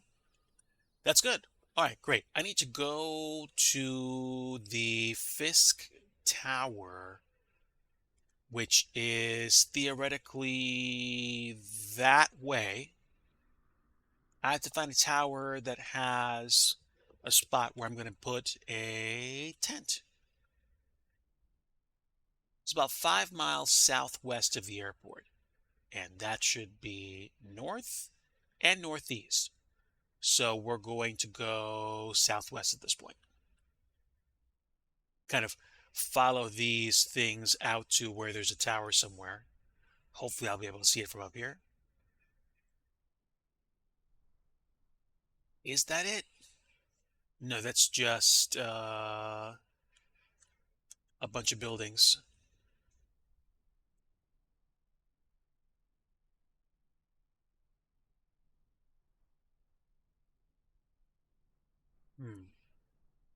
I don't see any towers out here, but I could be wrong.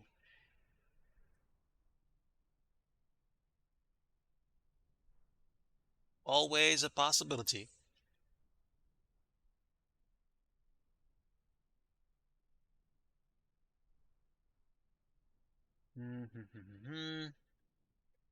I don't see any objects placed here, but I might not be looking correctly for them.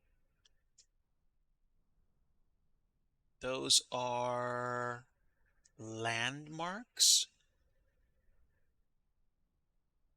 No, I can't tell. I feel like this is 5 miles out. The red lines on the railroad, these lines are polygons. I feel like they're exclusions to get rid of the trees that were normally there.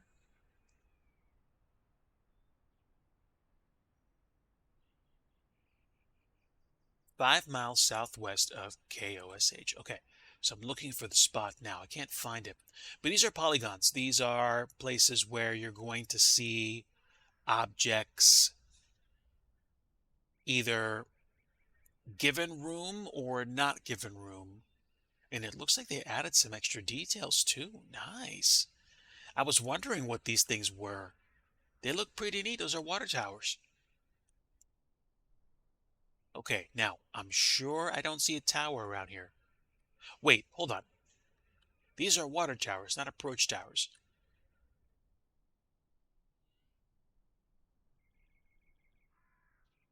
So,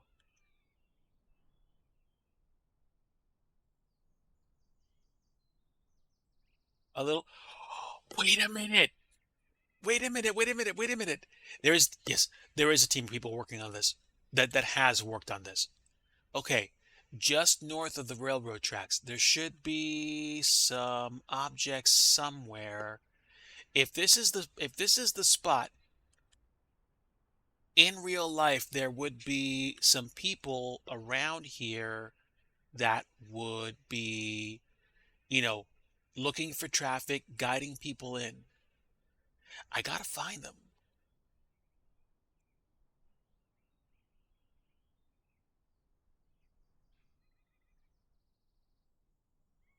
Those are the towers.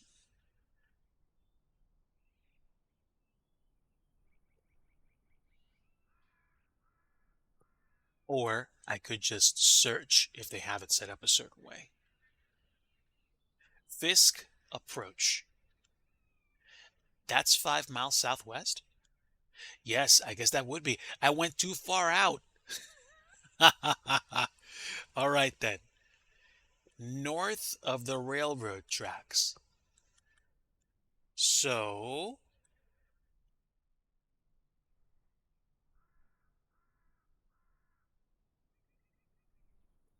dun dun dun dun.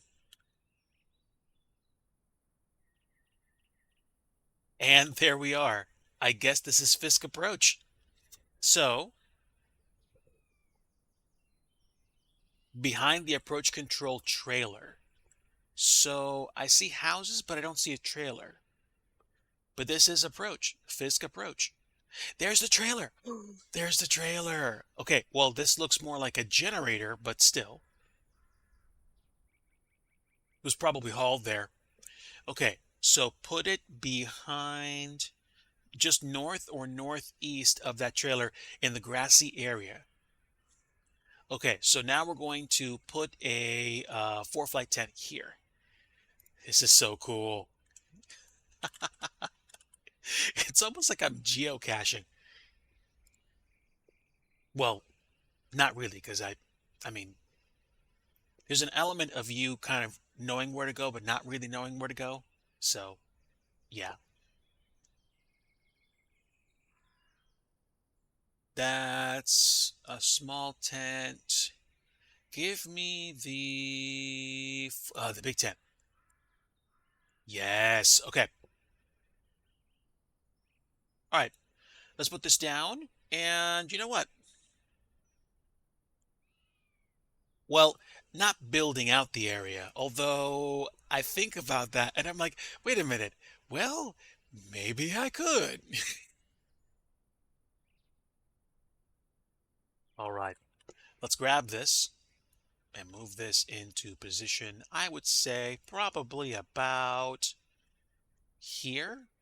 Almost backing up to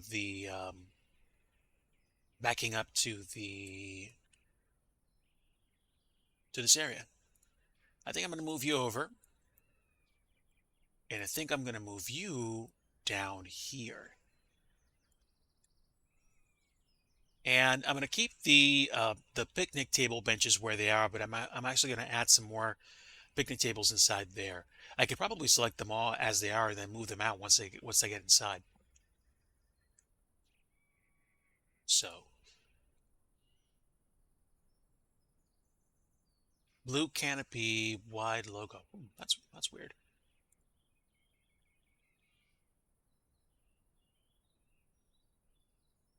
Okay, good enough. And we should be inside the massive folder that I believe we're in. Yep, we're inside the sort candidate. So I'm going to duplicate these. I'm going to move them inside the... Oh, look at that. That's weird.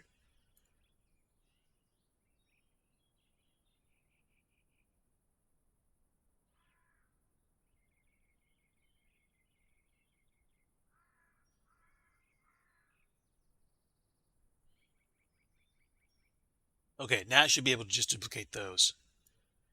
And now I can move them inside the 10. And now I can probably dress this up a bit. So we're going to have some fun, chat. We're inside the 4-flight tent at Fisk Approach.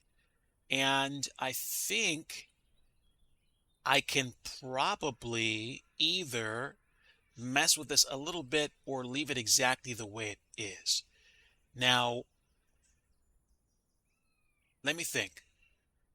In terms of messing around with this, I don't want to mess with their line of sight. So if it's in their line of sight, I might want to either move this so it's further out of the way or flat out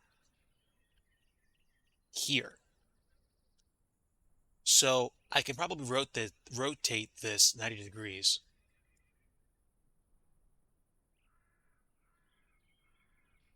Nope, do it to 0. There we go. Now I can move this and hopefully not be too much. Let's scale this down to 3/4 resolution.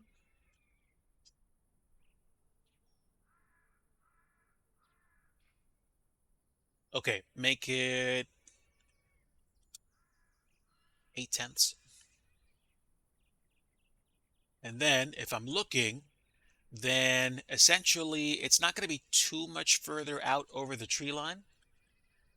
And if they're going to be watching people coming in, then they'll be flying past their field of vision. And mostly that's not going to mess with it too much. I think that's okay. 0.85 scale to me is fair. All right, so now I can take these tables and I'll move them in. Okay, so we're going to take these picnic tables, move them in. Give everybody that's volunteering a break from the hot, hot sun. I will adjust them further once I put them inside the tent because things. All right, so what are we going to do? We're going to create picnic tables. Well, I'm sorry, we already created them. But we're going to move the picnic tables so that they are kind of sort of spaced evenly apart.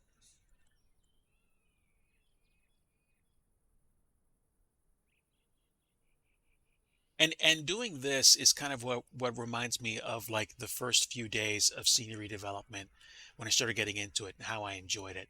Because there was this element of just learning how to do things. I haven't yet. I want to start doing it, but they're not cheap. They're relatively expensive. They're not super duper expensive, but they sure ain't cheap.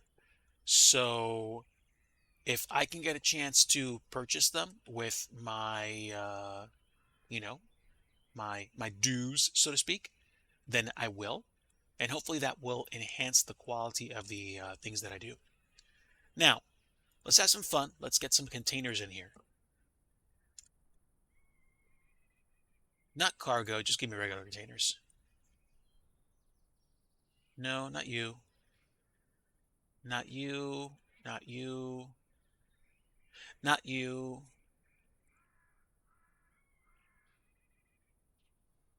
I need, no, not you. Although garbage container might not be that bad.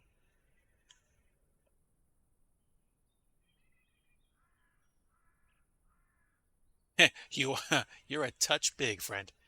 Let's see. No, no. Loader container, red container, garbage container. Hi. Hi.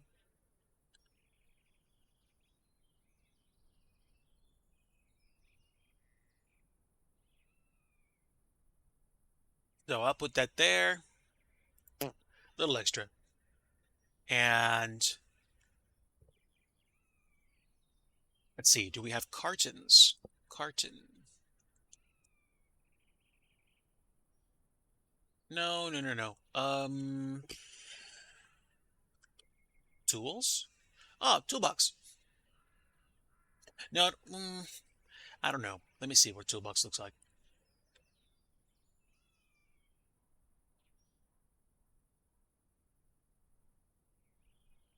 It's nice, but it's kind of out of place, I should say.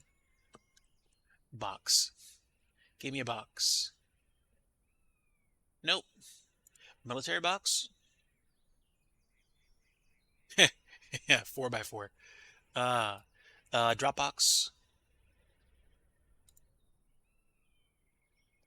That's kind of cool, but not really. That's kind of cool, but that's a little bit big. You might work. You might work if I have enough room for you.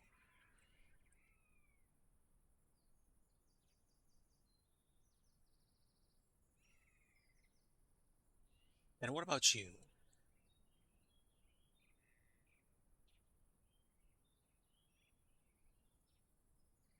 Okay, so we'll pretend those two are coolers for, drinks and I don't know, MREs or like things that people like. Maybe the one's a cold box and the one's a hot box. I don't know.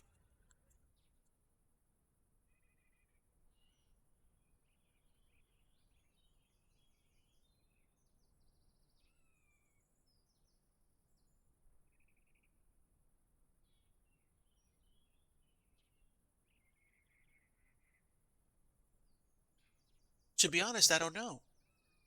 I don't know.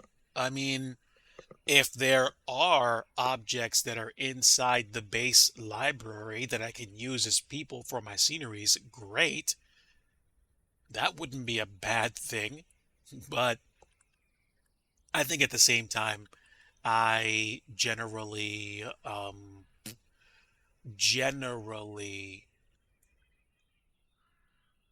grab base assets and things that I build on my own to guarantee as much as possible that the issues with the scenery, if there are any, aren't due to dependencies. However, people models honestly are one of those things where it's like you're going to have dependencies no matter what. So might as well learn how to work with other folks' libraries and things sooner rather than later. Let me know if you do anything with people models. I'd be curious to see what the result of that is. And now I should be able to select the entire tent as well. And we will move all these things because I want to get them out of the line of sight of everybody else.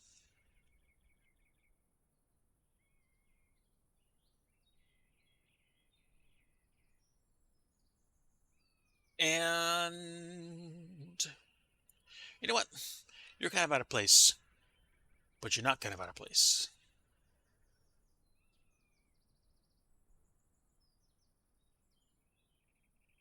All right. Good.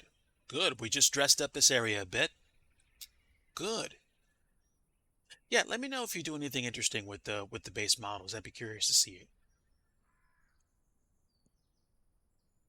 Okay, so now we have that set up. It's saved. So even if I don't get a chance to build the scenery, it's a part of the XML. So we have the 4-flight tent.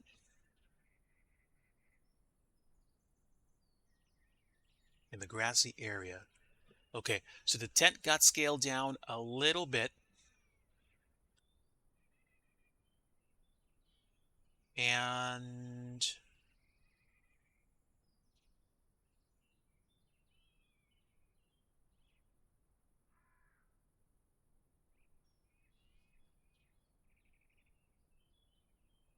I'm going to move this again one more time. Kev, hello, my friend. Welcome aboard. We are doing some official work. We are on the job, literally on the job. I'm trying to finish this up for the Pilot Edge virtual flying, which is coming soon. So it's important that this get done. And you want to know what? I am probably going to I'm probably going to get rid of those picnic tables inside the picnic tables under the tent. And now basically they've got a clear line of sight both ways. No worries, man. Feel free to ask questions. I've been here since about 3. What time is it right now? It's about 5:13. So I think I'm going to be winding up soon and maybe doing a few more things offline. But this has been okay.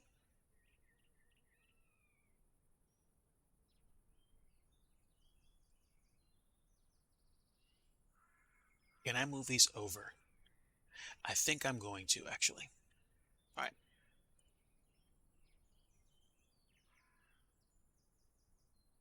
Let's go here.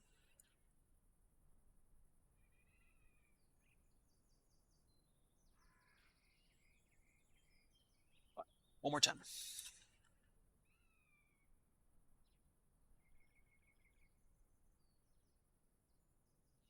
So we'll go over here, way out of sight, and we will move all these things over.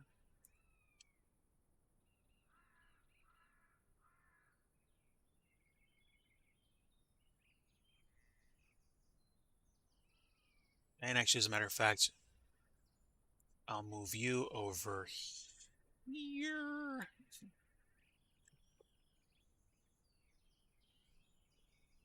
Unfortunately, no. And I'm still a teensy bit bummed about that. I'm not going to lie.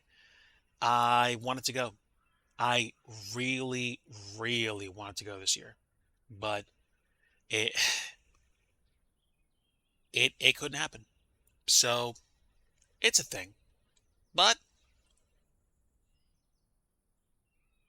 I am working on building the brand, my friend, and this is a part of the necessary work required to get that done.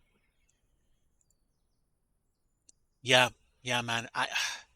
Dude, there were so many people that I wanted to catch up with. I'm assuming you're going. Um, I mean, sheesh. Just just catching up with everyone alone, in my opinion, would have made the trip worth it. I mean, like, yes, it's nice to um do the things, but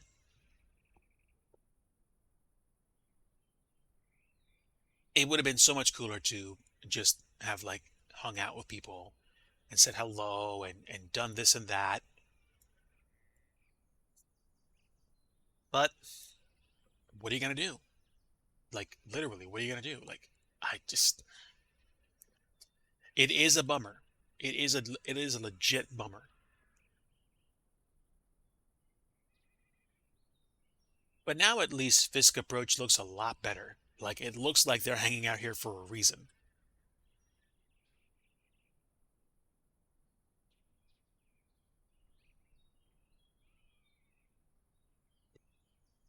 Okay. Okay. A cross country trip. All right. I do many of mine in the passenger seat of an airliner, but if you're gonna go for it. So now we have the tent where it needs to go, and what's the last piece? Oh yes, I need to I need to set up for the other airport. I need to go to Kilo Foxtrot Lima Delta and add some for flight branding there. Whether or not I'm going to add billboards there, I don't know. But in case you were curious, I did create billboards where I'm testing billboard sizing so that you can actually determine the content of said billboards from the sky. And once we have that done, I think we'll be able to get everything set. Now, don't mind me. There are some things that just ducked out for a few moments, but I think it's literally because, again, that weird kind of like, oh, you're hot loading objects in before exiting and re-entering the sim. Some objects might disappear, and it happens. So I created these billboards for the event. This is the real size billboard. This is like a 35-foot post and then like a 14-foot tall sign, complete with guardrails front and back, and the for flight branding because for flight. And then you have 1.5 times the size and twice as big. Now, at first, it seemed like it was a bit much, but honestly, I'm guessing they're probably going to have me do 2x size so that you as a pilot can see the billboards coming in. But now at least they're there, and now I'm hopefully going to have these available. Yeah, I'm hoping that they're actually visible to anyone that's actually testing the scenery. That they told me that they couldn't see it, so I'm wondering what happened. But let's see. Yeah, that's about right. Nicely spaced. Okay, so we're going to save. We're going to build, and that will take uh, like 30 to 45 seconds because of the things that have to go on. Or not. That was fast. Let's see. Parsing binary data failed. That was weird. Like I said, it's all right. I'm not going to freak out about it, and I do believe I made a backup copy. Well, um, the scenery is going to be available to Pilot Edge subscribers. So if you are a Pilot Edge subscriber, there will be a link provided. I have an upcoming deadline, so it's going to be very soon. And then once it's ready for consumption, oh, you mean to have sorry. I don't have a private repo for the project, no, but we're sharing the file. I have a drive that I'm keeping it on, that I'm providing updated copies for. All right. Pardon me, folks. I'm just restarting the sim because I need to actually make sure I haven't borked anything up. Yeah. So developer copies are being held inside a drive, like an online drive. So I don't have a GitHub for it. I don't have any other place other than the drive that I'm sharing. And I'm assuming they're probably keeping the actual copies somewhere else. Once everything's done, it's probably going to go into their stuff, their their their storage system. But yeah,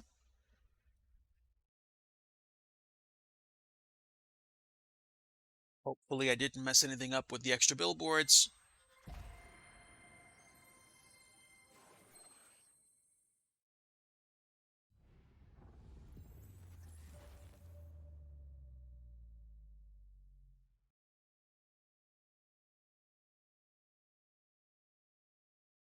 Ooh, wow.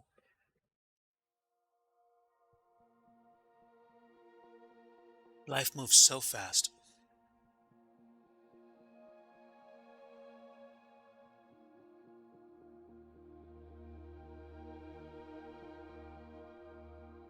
I was in a totally different spot mentally last week.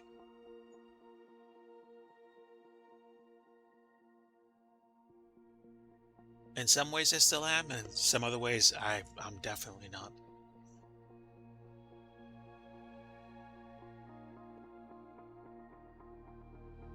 If you've ever tried to change your situation with your heart and soul, striving and working very, very, very hard to accomplish anything, I feel you. That's kind of where I've been for the past 3, 4 months, 5 months. I've literally just been transformed in terms of life experience and challenges that I've had to face. Impossible challenges, no. Life changing challenges, in some ways, yes. So I will say it's just been rough. But I mean that's what develops you as a person. That's where you have to choose what you're going to believe, what you're going to go for, what you're going to do. And I, as a born again Christian, a follower of Jesus Christ, understand life sucks, but there is a way through it. Let me go ahead and reload the scenery now. Hopefully, nothing majorly messed up occurred.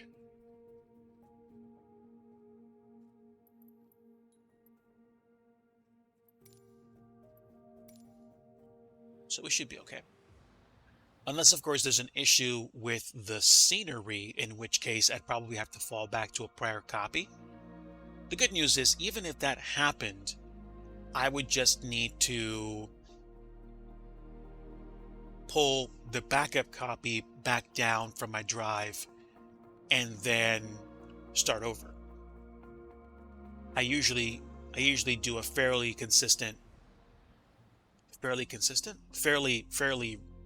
often manual backup.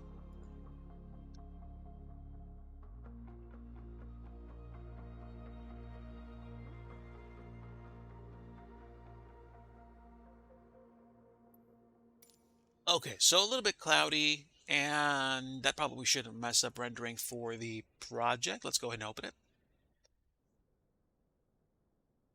And then I can load the scenery in, wait about 30 seconds to a minute, and if the rendering is slow enough, you can kind of see the planes kind of poured in from the sky, which is, to me, funny.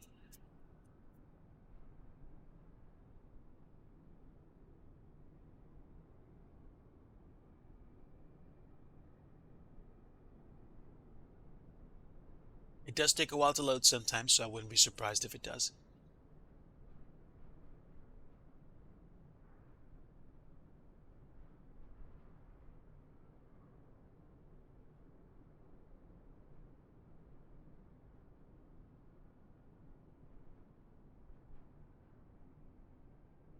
Okay, they just appeared. Okay, cool.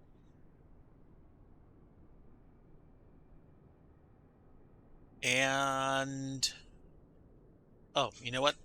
I'm gonna take the clouds away because they're low. That's definitely not a VFR flying experience. And where is the Fisk Tower, Fisk approach? Let's see if the other stuff loaded in.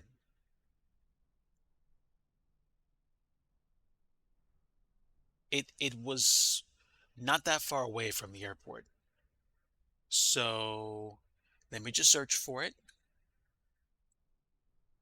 Fisk approach. There we go, right there.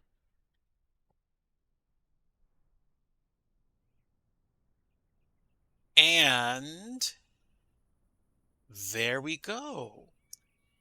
Look at that. That is cool.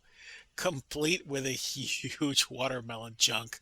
Oh, oh, that's so cool. And this is what you see when you actually load everything in. That's a generator. That's the trailer. Oh, dude, that's so dope. Then there's this picnic table, this the picnic setup, and then there's the inside of this. That's great. Now you really see everything come together. Okay, great, great. I'm happy. So, what was I trying to do? Oh, I was trying to get everything built. Hopefully, with me touching nothing else, the project should build.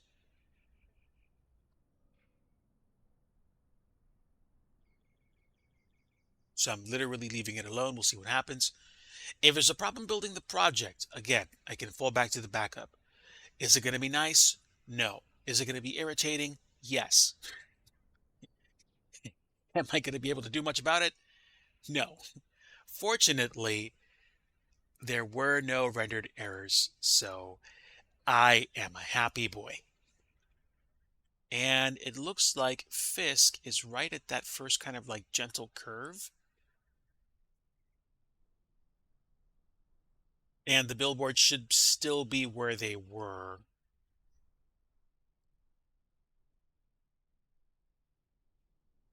Yeah.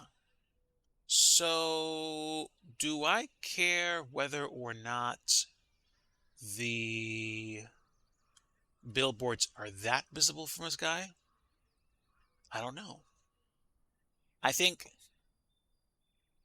in one sense, if you're flying by the airport at like 500 plus feet and you'll go, oh, look at that.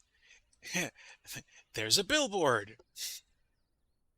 You probably zoom in on it, but you're probably not going to buzz the billboard because it's not that high up. At most, it'd be 100 feet up. That's the 2x size. So no, you'd basically be like on final or something. But yeah, I'm happy. This finished rendering. It built. This is good. Now I can make a backup of the scenery and I can proceed to give them what they're looking for. All right. So I have to go to the other airfield, which is significantly south of Oshkosh. So let's do that. Now, before I do that, let me go ahead and check the other libraries. Do I want billboards there? Probably not. I'm going to go ahead and close Blender, get some memory back. And I'm going to close the other window where I was previewing the files. New folder with items. Ah, okay. Okay. Okay. I'll close this. So we're done rendering. We're done building things for today. At least for right now. And now I'm going to go to the main menu and we're going to go to the other airfield.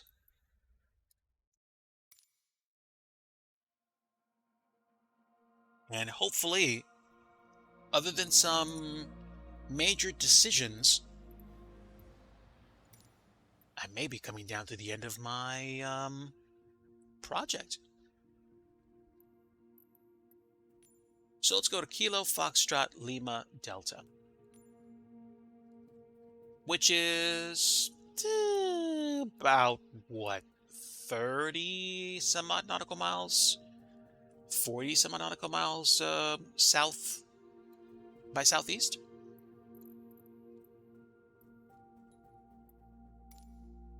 Let's set that as the departure and let's get going.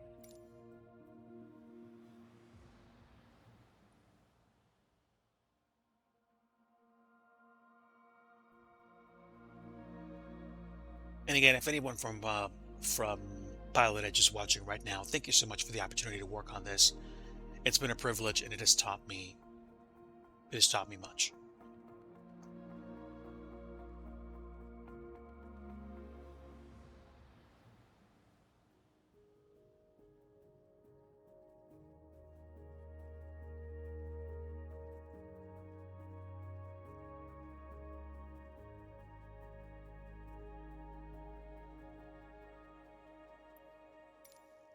All right, so it is cloudy here at Kilo Foxtrot Lima Delta.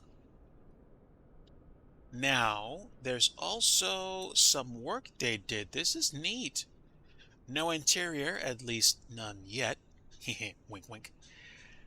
I haven't actually... Oh no, this actually does have the scenery loaded in already. A lot of it. So let me do this. Let me open the project and see what I can do to add some additional features.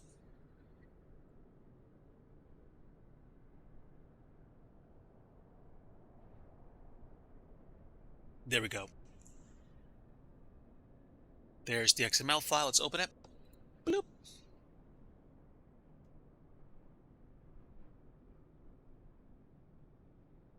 Billboards, right?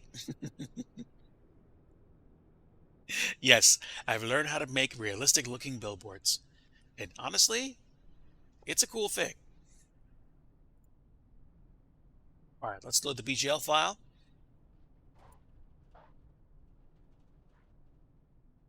And now we have everything set. We need to add some for-flight branding. Let me give the sim a little time to catch up. There we go. Okay, so we have some tents in the parking area. I'm assuming we're probably going to have some additional tents over here, maybe here. Maybe we even put a big for-flight tent there. It depends. I'm probably going to put the for-flight tent on the tarmac, actually.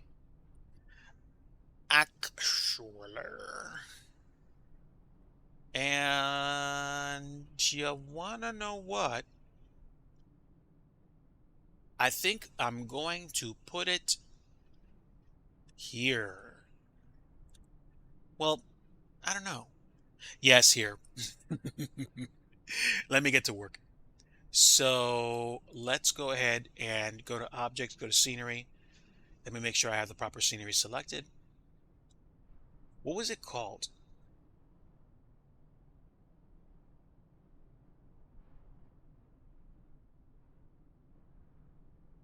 Let's see. Is it KFLD? Yes, it is. Okay, so there's the package. Wait, hold on. Which one is it? Uh-oh. Stand by, chat. I need to know which one I'm looking at. So KFLD has KFLD, which is what? Let me open this up and see what this actually is. It's called SimVenture KFLD. Yes, yes, this is it. This is it. So that's the sign. Where's the sign? Is this the sign? No, no, no. This is what I've selected, but I haven't chosen this sign. That is the sign. FLD sign. Good. Good, good, good, good.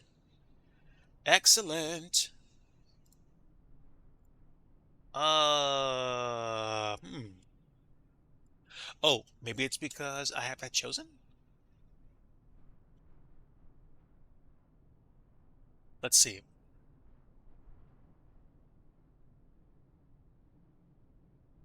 Oh, well, there is this important thing called building the scenery again so that the files I added show up.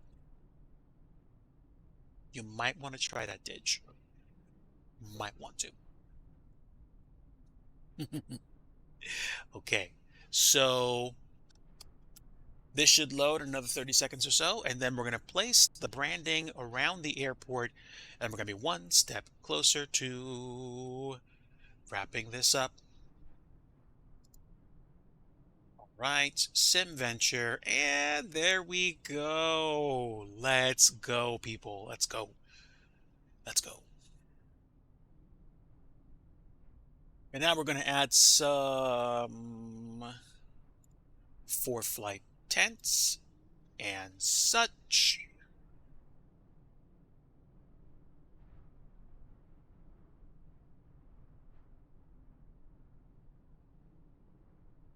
And I'm going to add a bunch of tents because I intend to do so. Dad jokes inbound. All right, so we've got the 4 flight tents in. Oh boy. Listen, it's a Digi driver stream, right? Tents are going to happen. No, tents are going to happen. Jokes are going to happen. Groan. I heard that from here, Kev.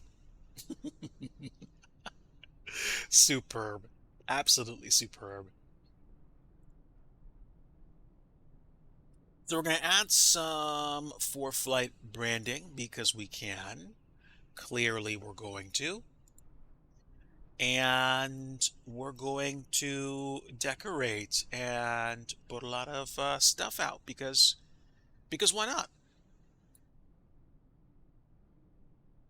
And then we're going to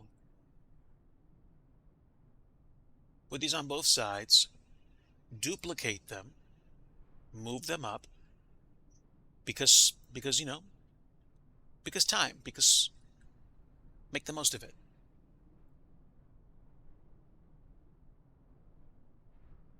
So now we have branding, but we need way more branding than this. So clearly I've got my work cut out for me.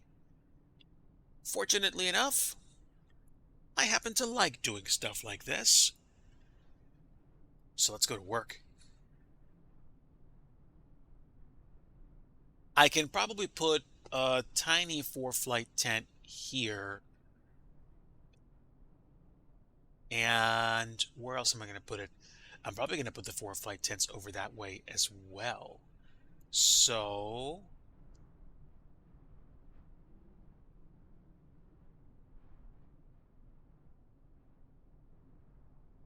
we're going to rotate, say 0, and then we're going to place this over here.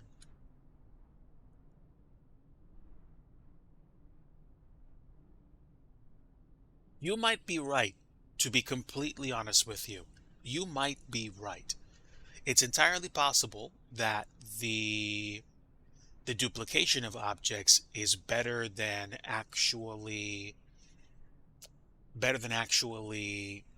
setting up new ones. I don't know what kind of performance hit that's going to give. It probably won't be much of a performance hit, but I would like to think that it's not going to be much. Then again, I've yet to work on a project of this size. So at the same time that I say, hey, it's probably not going to be a big hit, it could be. I don't know. But that's what I think, quality assurance period is going to be for. Also, there's going to be a lighter version of the scenery that's going to be released, which will allow people with less powerful computers to still enjoy the festival without taking a humongous hit in frame rate because of, say, the proliferation of objects. So, I don't need a tower. We have banners. I could probably use some small tents, and I have the big tent. So we're going to put some more branding here. I'm probably going to put some branding in between these buildings because I can, clearly. We'll just drop it in, move it into position. Do I want 2 or do I want just 1? I think just 1 is fine. And then we'll duplicate it on the other side. Duplicating on the other side, I'm probably going to have 2.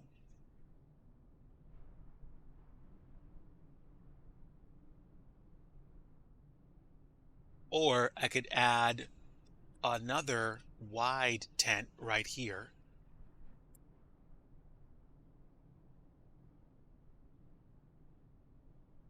And then some curved banners as well. So I can take these curved banners and move them over.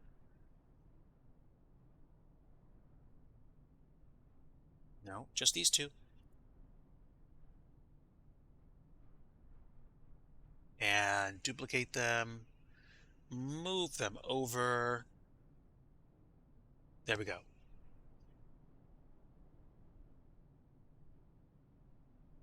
Yeah. A little bit of difference is gonna make for a more believable sense of festival and immersion.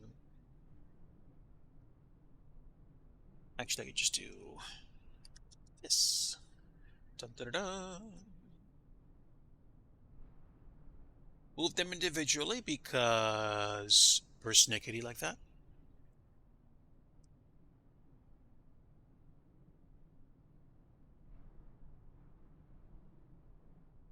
And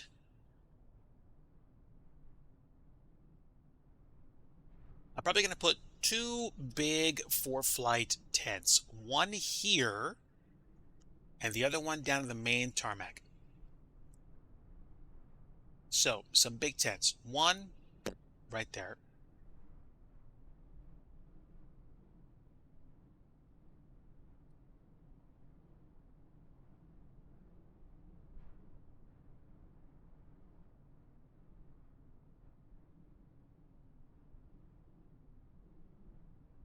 Add the curved banners because we can.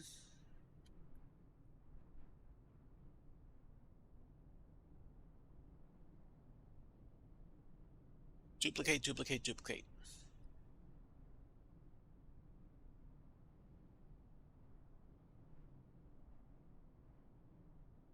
And now we duplicate them again. Rotate them 180 degrees. Move them over. And blammo kablamo. You've got the things. Now, should I move everything into the grass? Probably. Probably.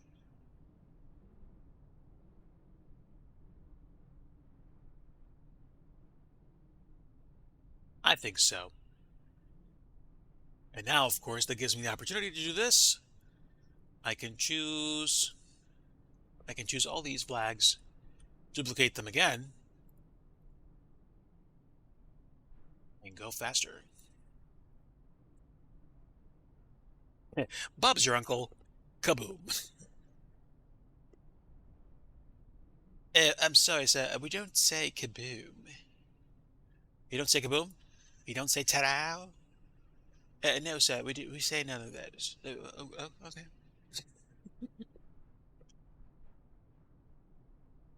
All right.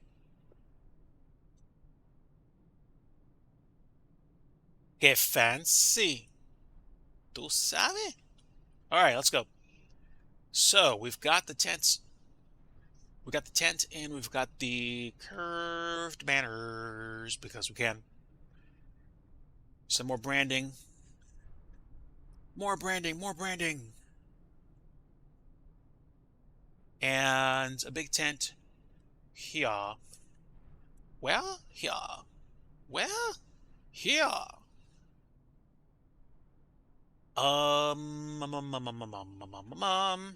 Do I care? You know what? I think I'm gonna put the big tent here. Because things. Woohoo! Yes, sir.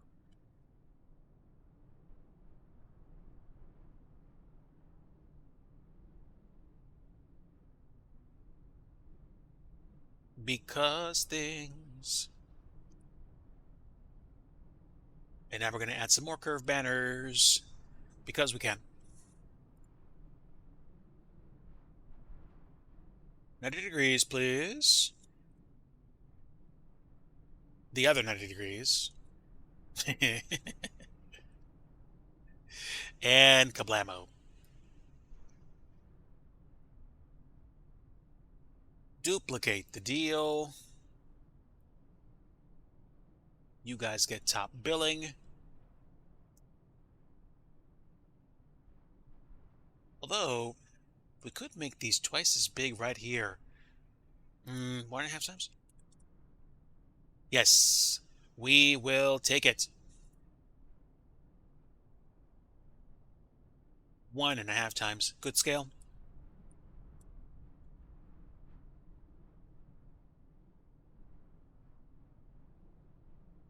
Not bad.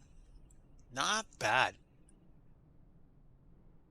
And we can probably put a bunch of other teeny tents around here. Maybe out here. I mean, we're still nowhere near the kind of proliferation that we had at Oshkosh. So,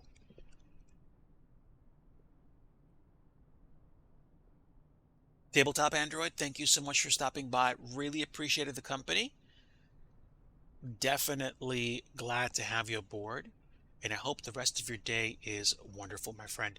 I'm probably not that far behind you because it's coming up on 6 o'clock and I should probably think about wrapping it up. But yeah, thank you so much for stopping in and I hope you have a great rest of your day. Yahweh Elohim bless you. In the name of Yeshua.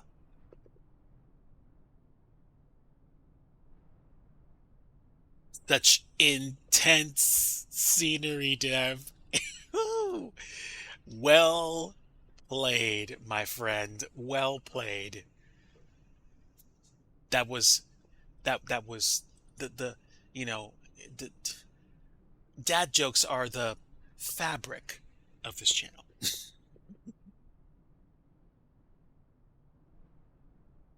So, do I want 2 tents here? Sure, why not?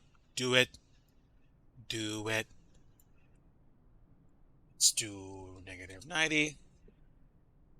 Just trying to emulate.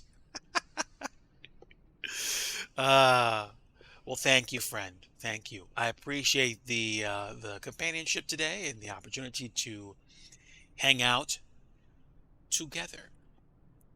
So, that's close enough, actually. Let's go ahead and duplicate that as well.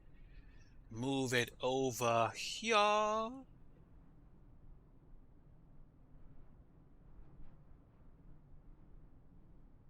I'm content with that. I don't know that I don't know that would be a good idea in front of a hangar door that bows out like that, but for the sake of the imagination, we'll just pretend that it works that way. So we're going to add some more curved banners, just a few. Just a few.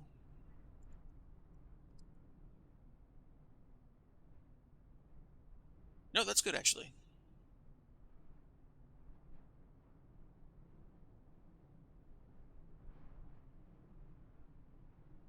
And put one on the other side.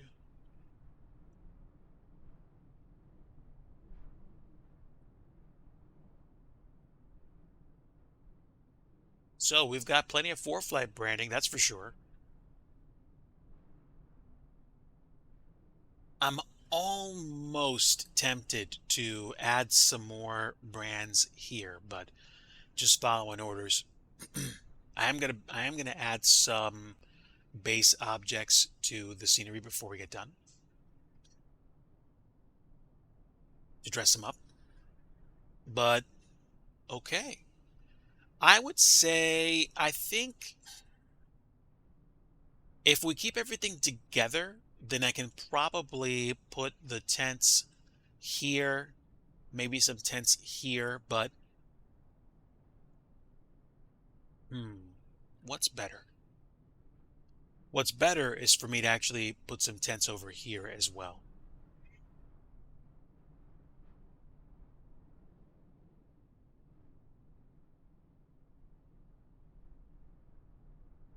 Probably, probably.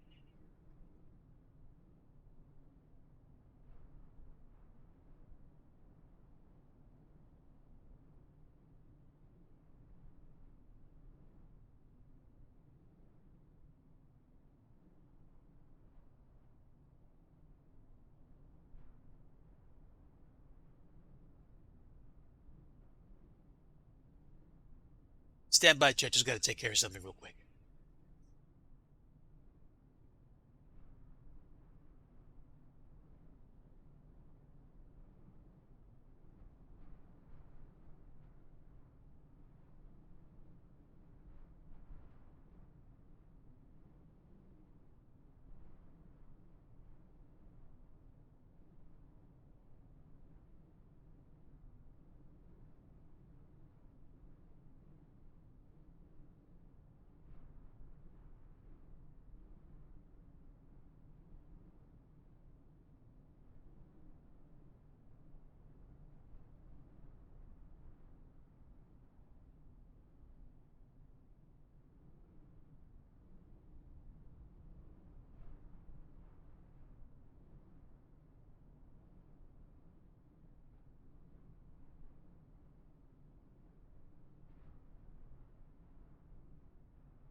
All right, folks, I'm back, and I am going to be wrapping up pretty soon. I figure another 15 minutes should do it.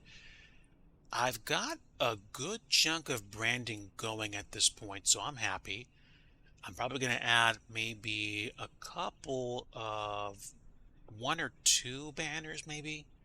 But I would say at this point, we're starting to look pretty good in terms of branding without going like overboard in terms of placement. We have two tents, which I'm probably going to put tables and chairs under them. And then I think at that point we can essentially like chill. So let me do this. I'm going to go into the base folder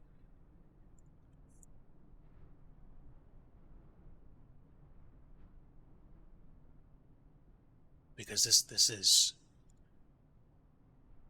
yeah, that's what it is.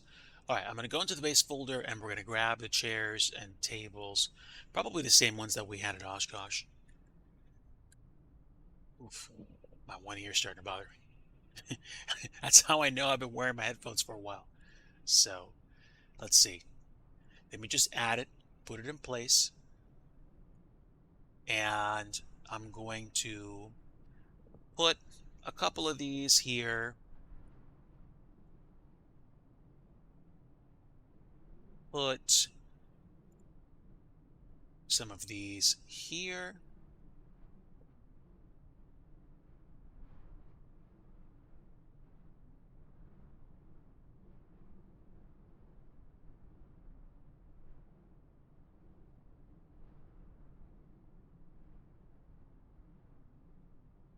and pretty much anywhere else where we have these tents, we'll do that first. So here we go.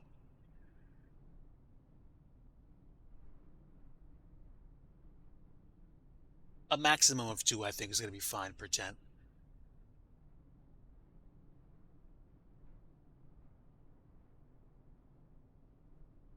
And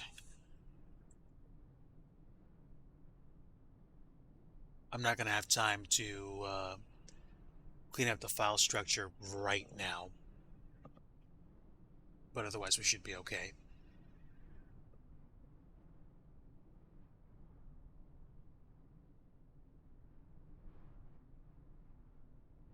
I'm going to the tents first, and then we're going to do the big tents once we're done.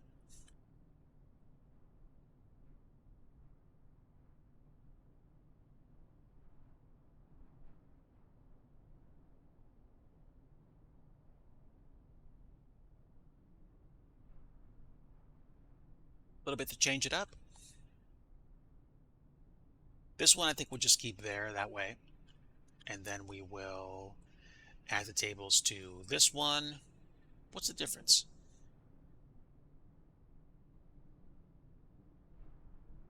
Actually, you know what? Save that for the big tents. That way I'll know.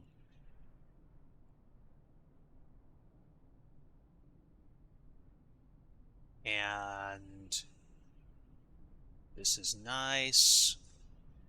I like it.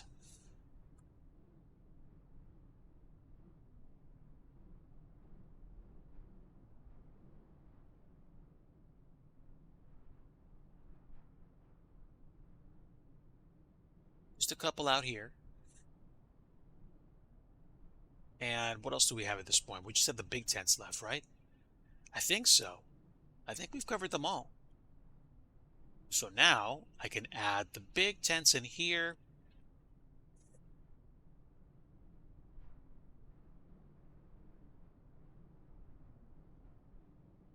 And so big tables, I should say.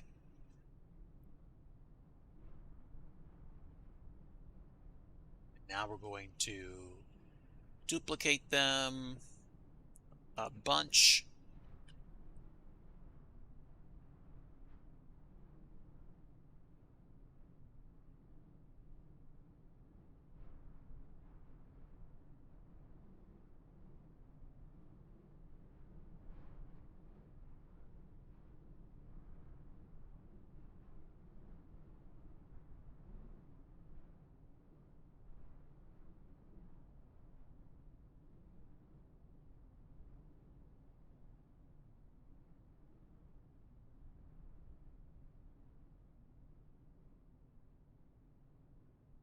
And then essentially we've got this one populated. And to be honest, I could probably take the same configuration and stick it in the other tent.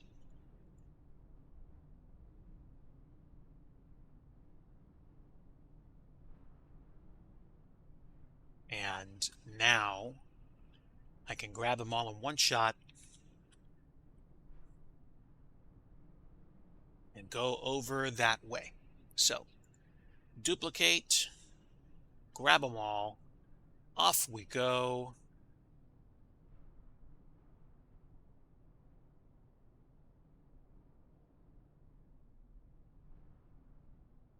Dump them in here, and kablamo, we've got tables placed. Tables and chairs. All right. Honestly, I am a fan.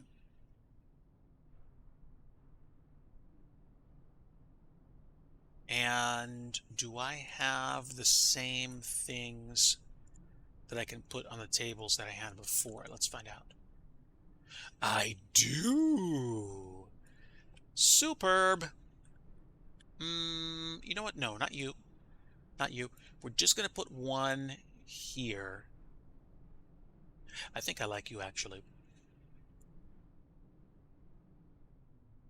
And now I'm going to stick this one on a table.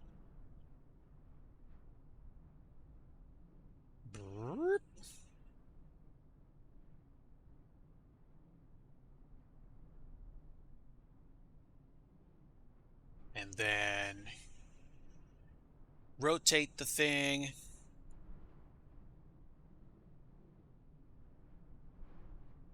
And there you have it.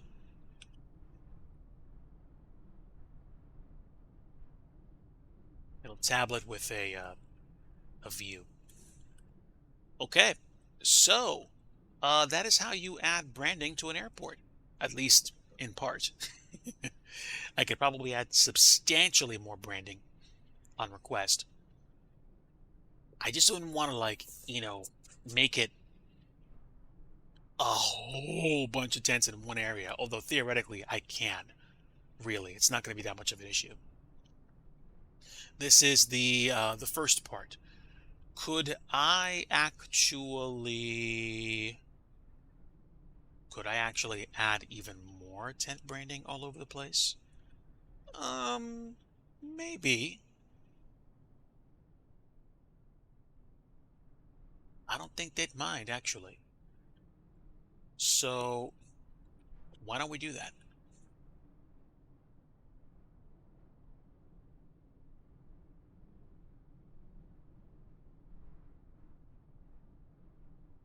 Let's take all of these,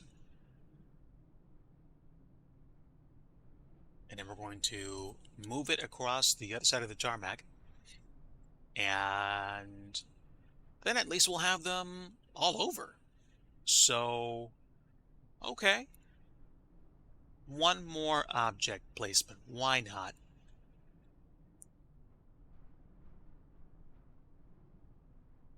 And then I think I really am going to have to head out.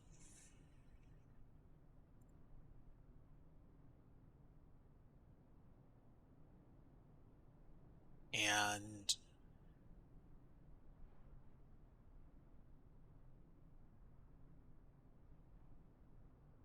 that's not bad. Let's move them over and blammo.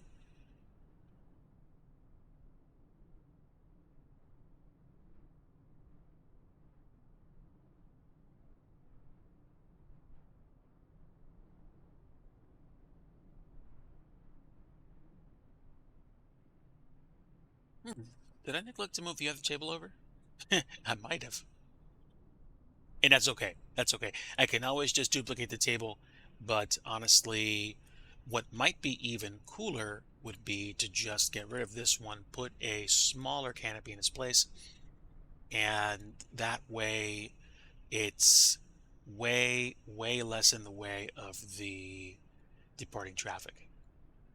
And instead of that table, we could put a small table,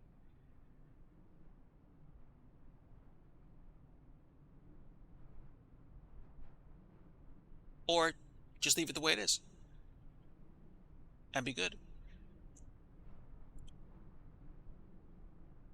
Okay. And that's fine. That's not bad. That's not bad. We have more tents here than we did before, many more tents. And do we have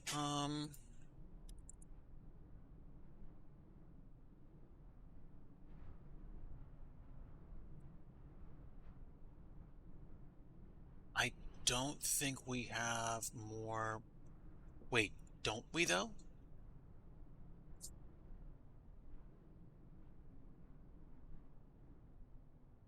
I honestly don't know. I don't know 100%. So go longer, you quitter. Tell me how you really feel, Kev. Well, unfortunately, I am gonna have to cut it because I do need to get going. There's some stuff I got to take care of. I am going to present my updated data to the staff, and then we're going to see where we go from here. So I'm going to save this. I'm going to click the build button, and that should do it. I don't think I'm going to have enough time to do the build before I leave to go do my stuff, but I should be able to make the copies tonight, and then we'll see where we go in terms of additional detail and what has to happen. It has been a privilege hanging out with you folks. It's amazing that I've gone, just like click, click, click, click right through 3 hours of this. I'm going to head out.